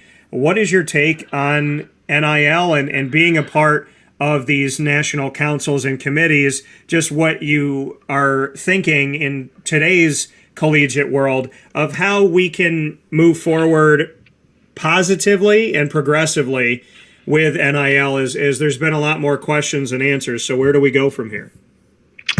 NIL is playing out, at least to this point in time, very differently at the FBS level than it is at the FCS level. Yeah. The crazy numbers and deals and collectives and boosters and, dare I say, tampering with prospects really is something that is unique to FBS right now.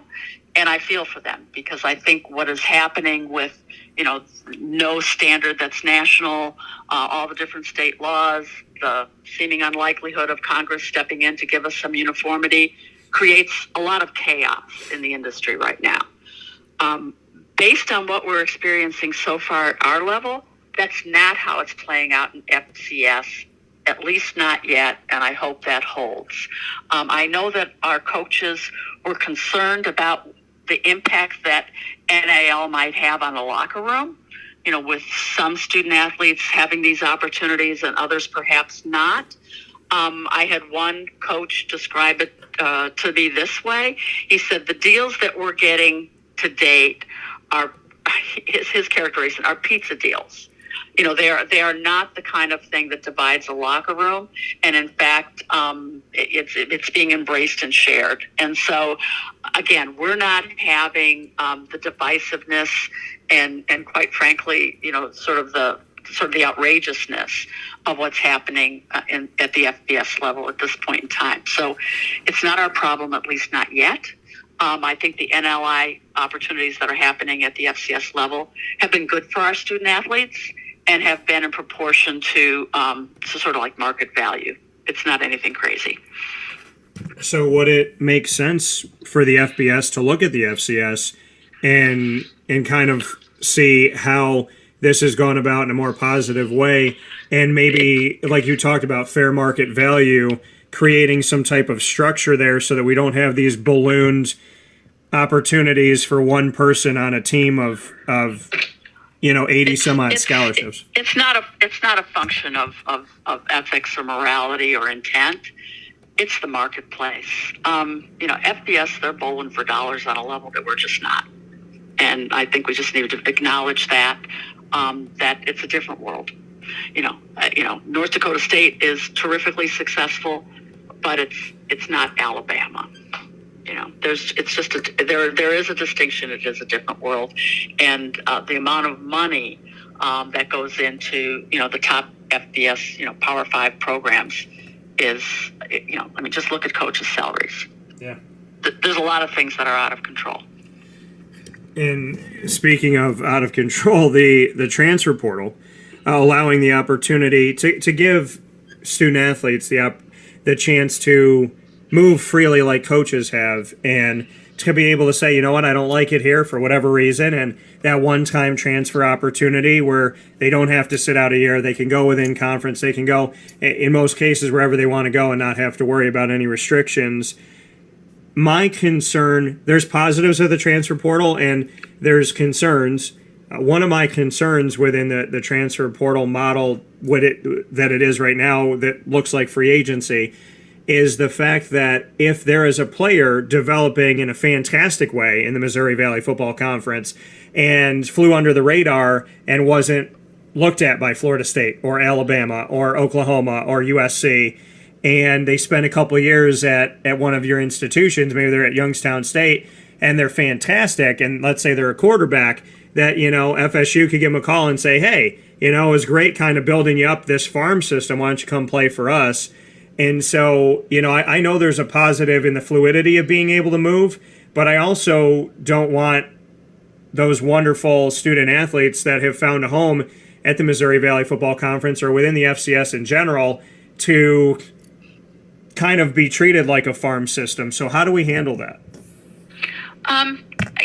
First of all, I think the whole transfer portal and how it operates is evolving. Yeah. and I don't have my head in the sand. I know the risks that you just described are there. Our experience to date in our league has been that if students are going to transfer from one of our schools to FBS, it's typically as a graduate student. And that happened before there was the transfer portal, that they could transfer and be immediately eligible. We've had a couple of pretty high profile athletes graduate and say they wanted to test the waters at the FBS level and have done so successfully. We have had very, very few high profile student athletes at our level transfer to FBS. I can't predict whether that's going to hold, but I was looking at the transfer numbers and names as recently as this morning, and really across FCS, the transfer portal has been a net gain for FCS, not a net loss. We are gaining far more FBS to FCS transfers than we are losing FCS student athletes to FBS teams. And that's partly because we always had that quote unquote transfer down, to be able to go from FBS to FCS without sitting out. And so there's a tradition there of pipelines of coaches who, if they've got student athletes that don't have aren't getting the playing time that they want, that they know that they can play at the FCS level and be very successful. Knowing that the transfer portal does allow that move from FBS to FBS now without having to sit out, like you said, you could go from FBS to FCS and play right away for all the way through here before any of the transfer portal came about. Do you think that there could be less traffic now from FBS to FCS because you can move from FBS to FBS without that 1 year that you have to sit and wait? It may certainly play out that way eventually. That's not the data we're seeing today. But again, it's going to evolve. If anything, I think the bigger issue with the transfer portal right now is that we don't have sort of like, it's sort of a free-for-all. Yeah. You can get in that transfer portal anytime up until May 1st, and rosters can be decimated pretty quickly. To the point where it's tough to even run practices. And so one of the concepts that's being very seriously considered, it was for the Football Oversight Committee for the last several months, but also now the Transformation Committee has taken this up, and that is to create some kind of portal windows, so that like right after the regular season and perhaps at a time period after spring ball, that student athletes be given a finite number of days or weeks where they can enter the portal and be immediately eligible. But it's not one where schools are going to rosters are going to be held hostage to constant movement to the point where you really can't plan. You can't manage your roster efficiently. And I say that, while the focus has been about the right of a student athlete to transfer and how important that is, I don't think we can lose sight of the fact of the need for balance to protect the students that are left behind that don't transfer. And I think that is an incredible statement to it also, that the student to student athlete, and that, if it's just athlete and it's just free agency, that there's something lost in that. And I definitely agree with you that there should be windows to not decimate. A coach should know exactly what they have, to the most part, within a couple scholarships, and not be in a situation, as I've seen with some teams, that had lost, upwards of 20 players. And when they're recruiting 22 and thinking, okay, we bring in 20 to 23, 20 to 25 a year, and now not only going after 22, but having to go after 42 players, and to a point where it's half the team, that it can get a very, very debilitating. So I definitely appreciate you taking a look at not only the Missouri Valley Football Conference that you've been the commissioner of since its institution in September of 1985, but as well as the national spotlight here on collegiate athletics and where we go from here, Patty. So thank you so much for giving us a look inside the Missouri Valley Football Conference, as well as a look at the nation as a whole from your perspective. Enjoyed the opportunity.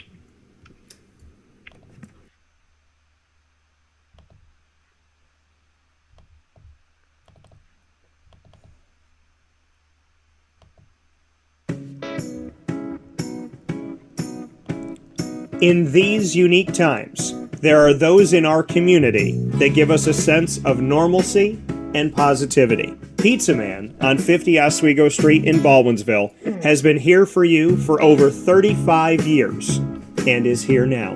Call 315-638-1234 or order online at pizzamanbville.com to bring those familiar tastes into your home. And remember to come see our monthly on-site broadcasts centered around the community and our Baldwinsville Bees. Pizza Man in Baldwinsville. Any way you slice it, they are always here for you.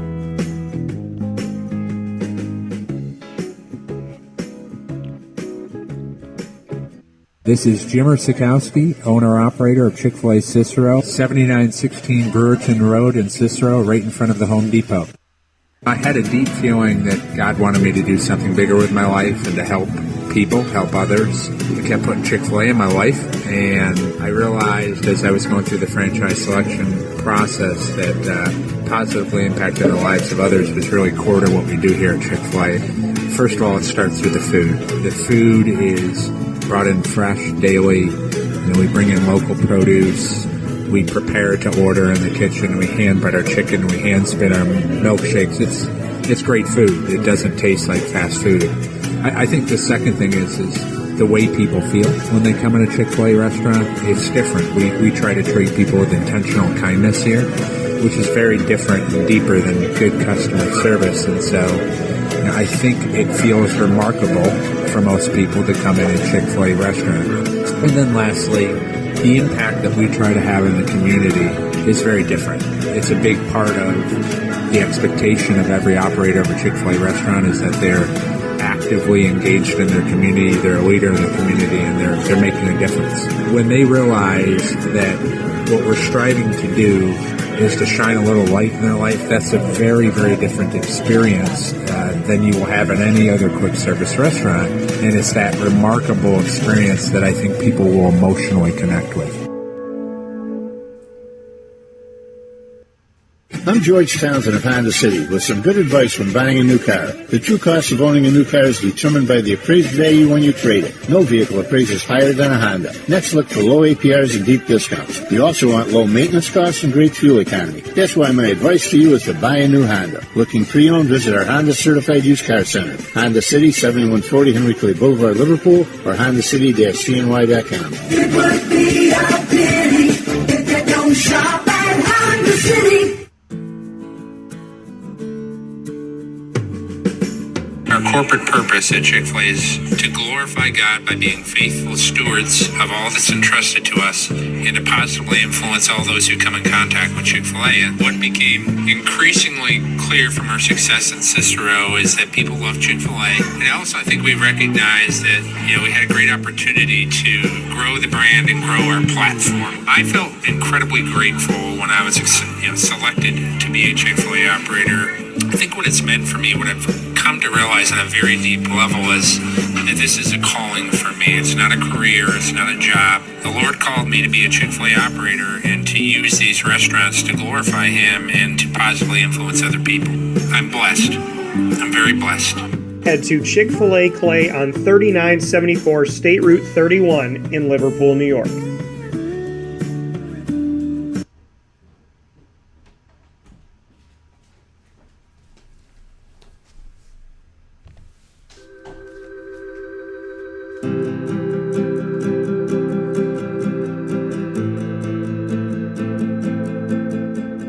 Cafe Cabal offers same-day local delivery of our products, offering no delivery charge for Onondaga County. Shop cafecabal.com for fresh roasted coffee beans, cold brew, travel mugs, and all your essential Cafe Cabal needs. Cafe Cabal, coffee for the soul.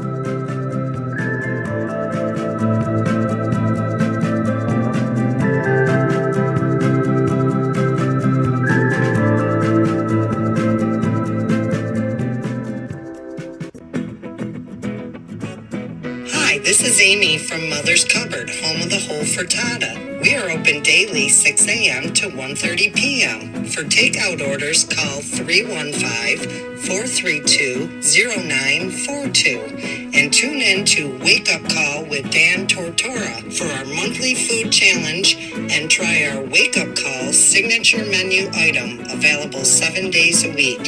Here at Mother's Cupboard, we are Central New York, and it's our honor to serve you. Ma and Pa's Kettle Corn and Popcorn Factory remind us that every day is worth celebrating. Find them at 201 Old 7th North Street in Liverpool, New York. Open Monday through Saturday in-store and all the time online at maandpaspopcorn.com. Serving our Central New York community and beyond. You can order all throughout the country at maandpaspopcorn.com. And remember to get your tins, which have in-store half-price refills forever. Ma and Pa's Kettle Corn and Popcorn Factory, available to you for fundraising and all of your events by calling 315-450-6272. That's 315-450-6272. Ma and Pa's Kettle Corn and Popcorn Factory. How corny are you?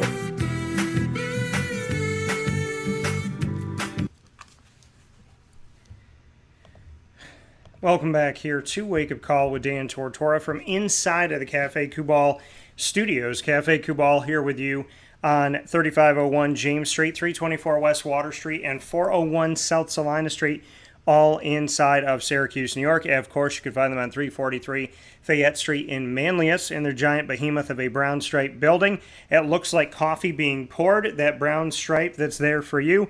And their giant cafe has an expanded parking lot now, and it looks like the Welcome Center. I call it the Welcome Center to Manlius because it's where all roads converge into Manlius. So you can find them there. And, of course, on the corner of Route 11 and Taft Road at Sweetheart Corners at their drive-through location in North Syracuse. So make sure you head out there today and support local at Cafe Kubal. So we appreciate it, as always, all that you do to be a part of the community and to support the beautiful companies that make up our fantastic community of Central and Upstate New York. So with that being said, I want to give a proud thanks, and for those of you that came over from Facebook as our Facebook feed ended there. Those of you that came over to YouTube from Facebook on youtube.com/WakeUpCallDT, welcome. And for those of you on mixlr.com/WakeUpCallDT, as well as on WakeUpCallDT.com's homepage, welcome to you as well. And thank you so much for being here every single Monday through Friday from 9 a.m. to 11 a.m. Eastern Time, where sports meets that thing called life. So, a lot of great stuff coming on here to Wake Up Call with Dan Tortora, and always appreciate having you here where sports meets that thing called life inside of these Cafe Kubal studios. And like I had said earlier on in the show, excited for what's to come tonight, not only locally with TJ Conley and Danny Conley, who are going to be with me on site on location at the Wildcat Sports Pub at 6 p.m. tonight, Monday, June 13th, but also we'll have the opportunity to see Game 5 of the NBA Finals here, and I'm very excited for that and what that means for the NBA, as we are in a situation right now where these teams are duking it out and making it really exciting. I mean, we can't say that we haven't gotten a good NBA playoffs, in my opinion, for the most part. The series have been really nice. And, the second round of these things, the second round of the series have been really incredible this season, with all of them going at least to a Game 6, which has been really, really awesome. And so I very much value this and am excited to see what's going to come from here. So always looking forward to the NBA playoffs, as well as the NHL, a Stanley Cup, and so much more. And so there's a lot of things to get into this week. We will get into a lot of different pieces. We will continue our Commissioner Central series, which I'm always excited to do. And we will have the opportunity to feature even more wonderful conversations. Now, there's a bunch of players that have skipped minicamp in the NFL this year, or I should say skipped OTAs. Now we're seeing Terry McLaurin, so skipping off-season workouts, I should say. Washington Commanders wide receiver Terry McLaurin is skipping mandatory minicamp. Now, he's looking for a contract extension. He was a third-round pick in 2019. He's set to make a base salary of $2.79 million this season. A.J. Brown, who was also selected in the 2019 draft a round early in the second round, just signed a 4-year extension that averages more than $25 million per season, but he had to get traded to the Philadelphia Eagles in order to get that. Now, DK Metcalf and Deebo Samuel from the 2019 draft also looking for new contracts. Metcalf did not go to the mandatory minicamp last week, while Deebo Samuel did attend minicamp. So McLaurin will miss valuable reps with Carson Wentz, and he could also be looking at fines that will total $95,000 plus if he misses 3 days. Think about that. Think about if you called into work. If you called into work for 3 days, right? You didn't show up to work for 3 days and you had to pay more than $95,000, you'd be going to work. So, that's the funny thing and the irony. God bless me. That's the funny thing and the irony about signing these contracts and the ridiculousness of this is when you take a look at the situation that we're in with these guys, they're willing to pay almost $100,000 while they're complaining that they don't make enough money. You know what I mean? Like, that to me is, and not that they don't make enough money, but they want it to be comparable to this and comparable to that. I find it hilarious that somebody can throw away $95,000 while they're seeking a new contract. Because $95,000, that's a good hunk of change. And I think a lot of people in this world would be very happy. So I just am totally thrown off by this. If he misses 3 days, more than $95,000, he's 26 years old. He had 1,053 yards, which gives him back-to-back 1,000-yard seasons, and he had 5 touchdowns and 77 catches last season. But see, this is the world that we're in now. This is the world that we're in. If you don't like your contract or you want a new contract and they won't give you the money that you want, you just sit out. You just sit out and you handcuff them. Because everybody once one wide receiver gets paid, everybody wants to get paid. And listen, I get it. Okay? There's broadcasters out there making millions more than I am. And I think if they're making that, then I should make that. I think if they're making that, then I can argue more than that. And that's my opinion, because I don't believe that there's anybody out there that's better than me. I only compete with myself. And in competing with myself, I expect the most out of me, but I don't care what anybody else does. But if you're going to turn around and give somebody like $95,000 or, $200,000 or $500,000 or $1 million to go into broadcast, then pony up the dough for me too is how I look at it. So it's just a weird situation, and it's frustrating. So, I don't like it. I don't like this, I mean, think about that. Just think about that. How bad do you feel for somebody that's willing to lose $95,000? Like, if Terry McLaurin doesn't show up, he loses more than $95,000. Just throws that away.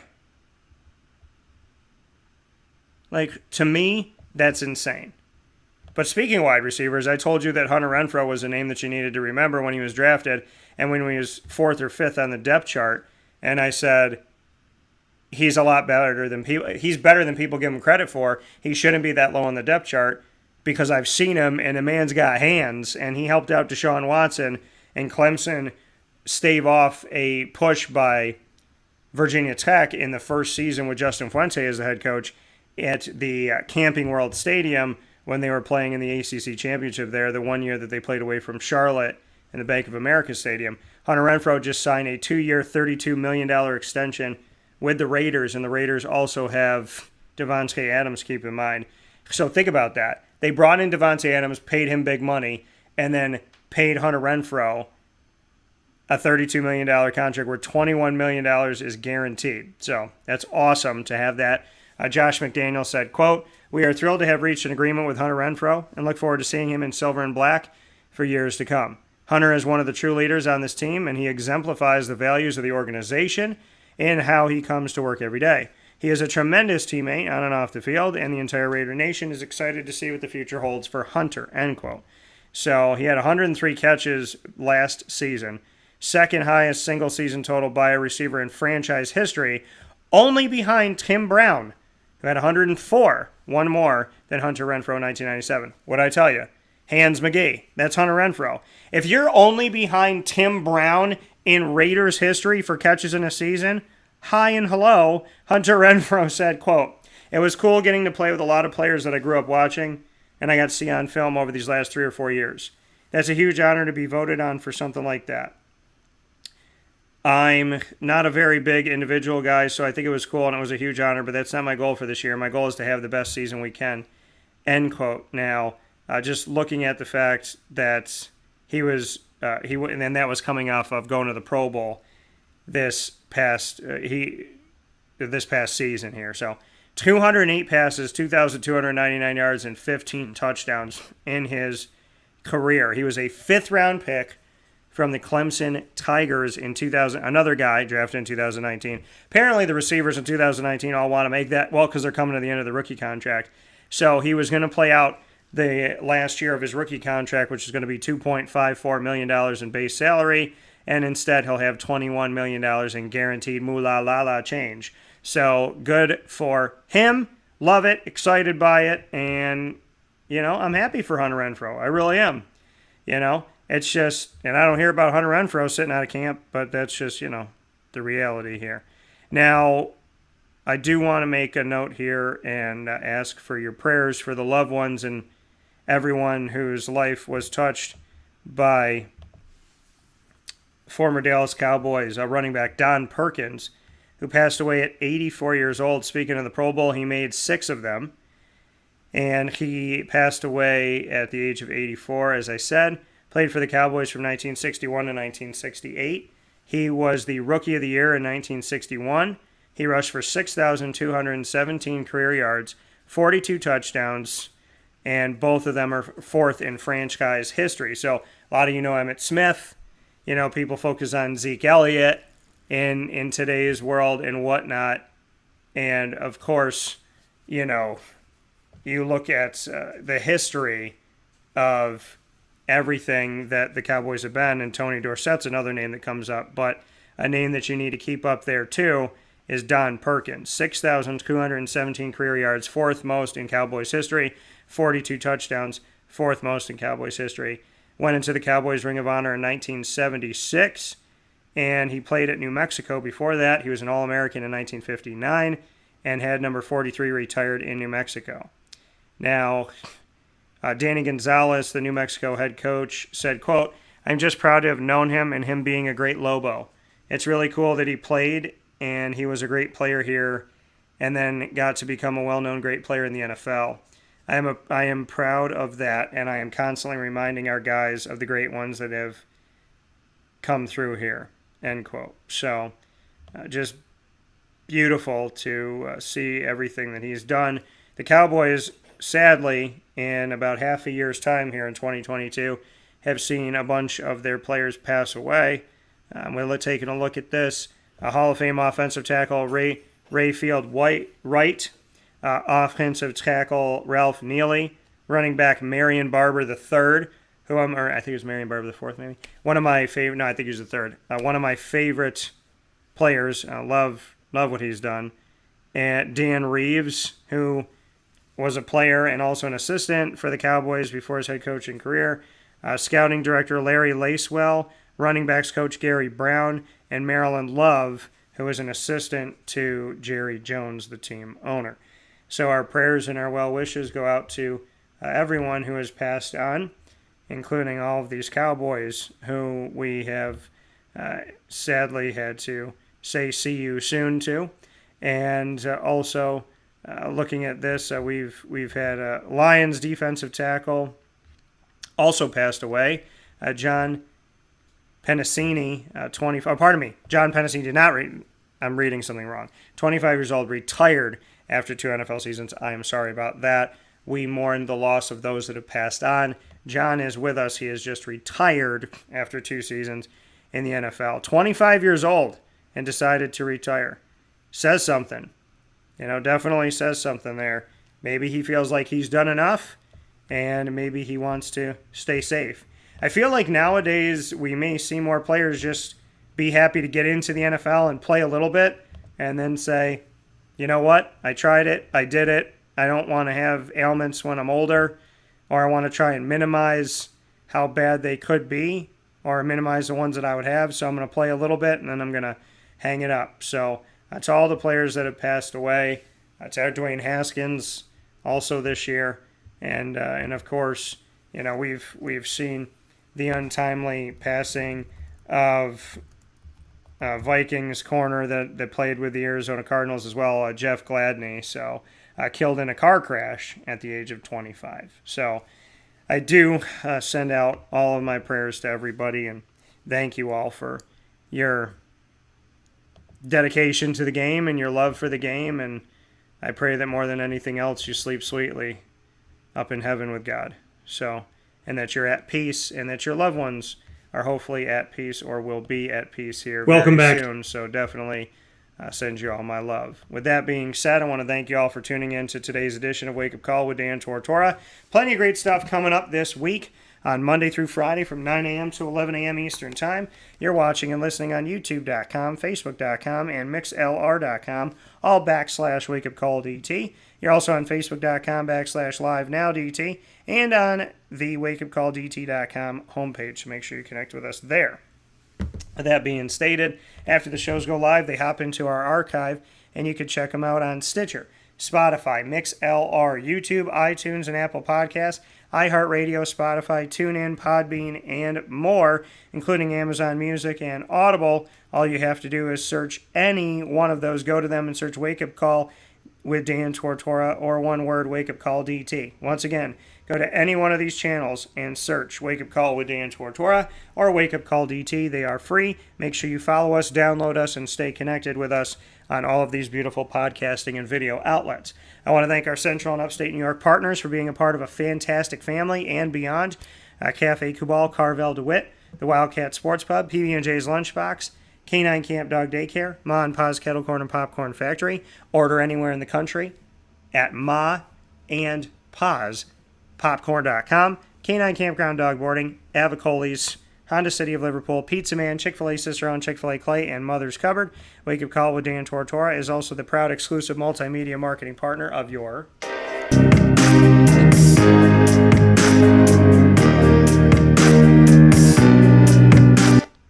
Lemoyne College Dolphins. It is Fins Up every single month on Wake Up Call with Dan Tortora, where sports meets life. You could check out the Dolphins on Wednesdays as we feature our Wednesday Dolphin specials, and those specials with the Dolphins, we have AD and DT every single first and third Wednesday of each month. So every first and third Wednesday of each month, you can come here and find AD and DT with Athletics Director of Lemoyne, Bob Beretta, and myself, Dan Tortora, bringing you our topics, especially zeroing in these last few weeks on being the exclusive breaking news and the exclusive follow-up 2 times to the reclassification and realignment potential for Lemoyne to maybe become a Division I institution once again. So the Lemoyne Dolphins are very proud to have those stories with AD and DT. And of course, every second and fourth Wednesday at 9 a.m. Eastern Time,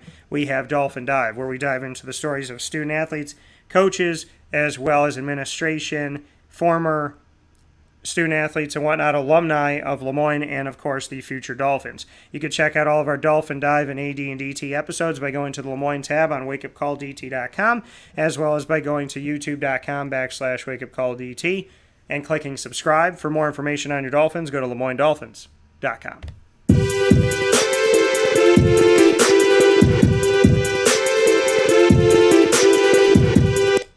Wake Up Call with Dan Tortora is also the proud exclusive multimedia marketing partner of your Marywood University Pacers. It is Pacer Pride every single month on Wake Up Call with Dan Tortora, and we feature all new additions with the Pacers by going to our fantastic Friday broadcast around 10:30 a.m. Eastern Time on YouTube, MixLR, as well as WakeUpCallDT.com, and on Facebook.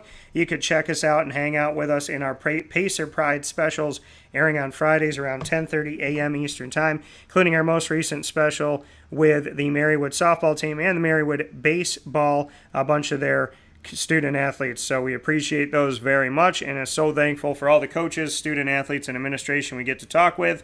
Check out Pacer Pride on Wake Up Call with Dan Tortora weekly on Fridays during our live broadcast, and catch them in the archive on WakeUpCallDT.com's Marywood tab, as well as by going to YouTube.com/WakeUpCallDT. For more information on your Pacers, go to MarywoodPacers.com.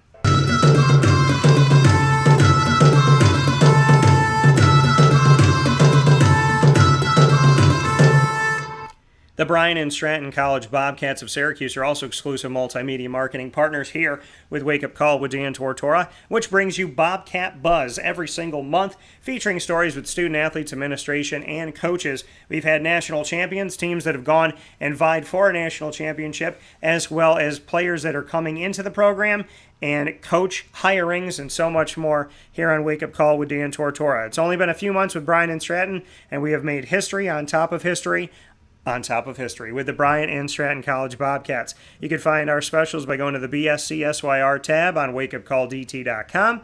You can subscribe to us on YouTube.com/WakeUpCallDT and search Bobcat Buzz. And for more information on your Bobcats, go to Syracuse.bscbobcats.com. With that being said, I want to thank you all for being a part of today's broadcast on Wake Up Call with Dan Tortora. Once again, our special announcement, we will be with the state champion Baldwinsville Bees girls lacrosse team tomorrow, June 14th at 5:30 p.m. on site at Pizza Man Pub. Come out and see us at Pizza Man on 50 Oswego Street in Baldwinsville, New York. Support local by supporting the Baldwinsville Bees, Baldwinsville High School in general, and supporting Pizza Man as well as Wake Up Call with Dan Tortora. So we'll see you there. And a big thanks to the wonderful commissioner of the Missouri Valley Football Conference, Patty Viverito, who has allowed us the opportunity to continue our Commissioner Central series, taking a look at collegiate athletics from around the country, from commissioners and executive directors. The leaders of today let you know about their thoughts on their conference and the state of collegiate athletics as we move forward.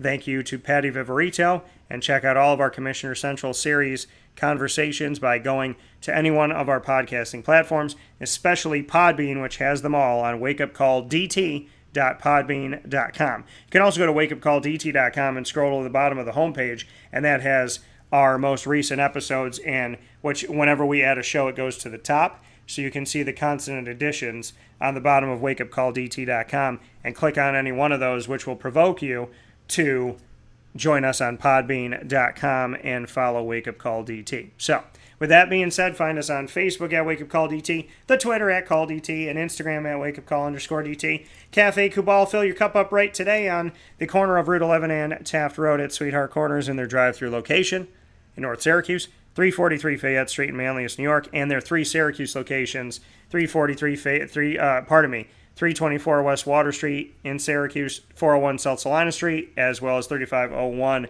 James Street in Syracuse, the OG First Cafe Kubal. In the meantime, have a great day, stay safe, and come out to the Wildcat and see us tonight as father and son get to be the duo on the couch today at the Wildcat Sports Pub. TJ Conley and Danny Conley joining the broadcast to speak with me in a special engagement wake-up call from the Wildcat Sports Pub on 3680 Milton Avenue in Camillus, New York. We will see you there, and as always, God bless. No stress. Do your best. We'll talk soon.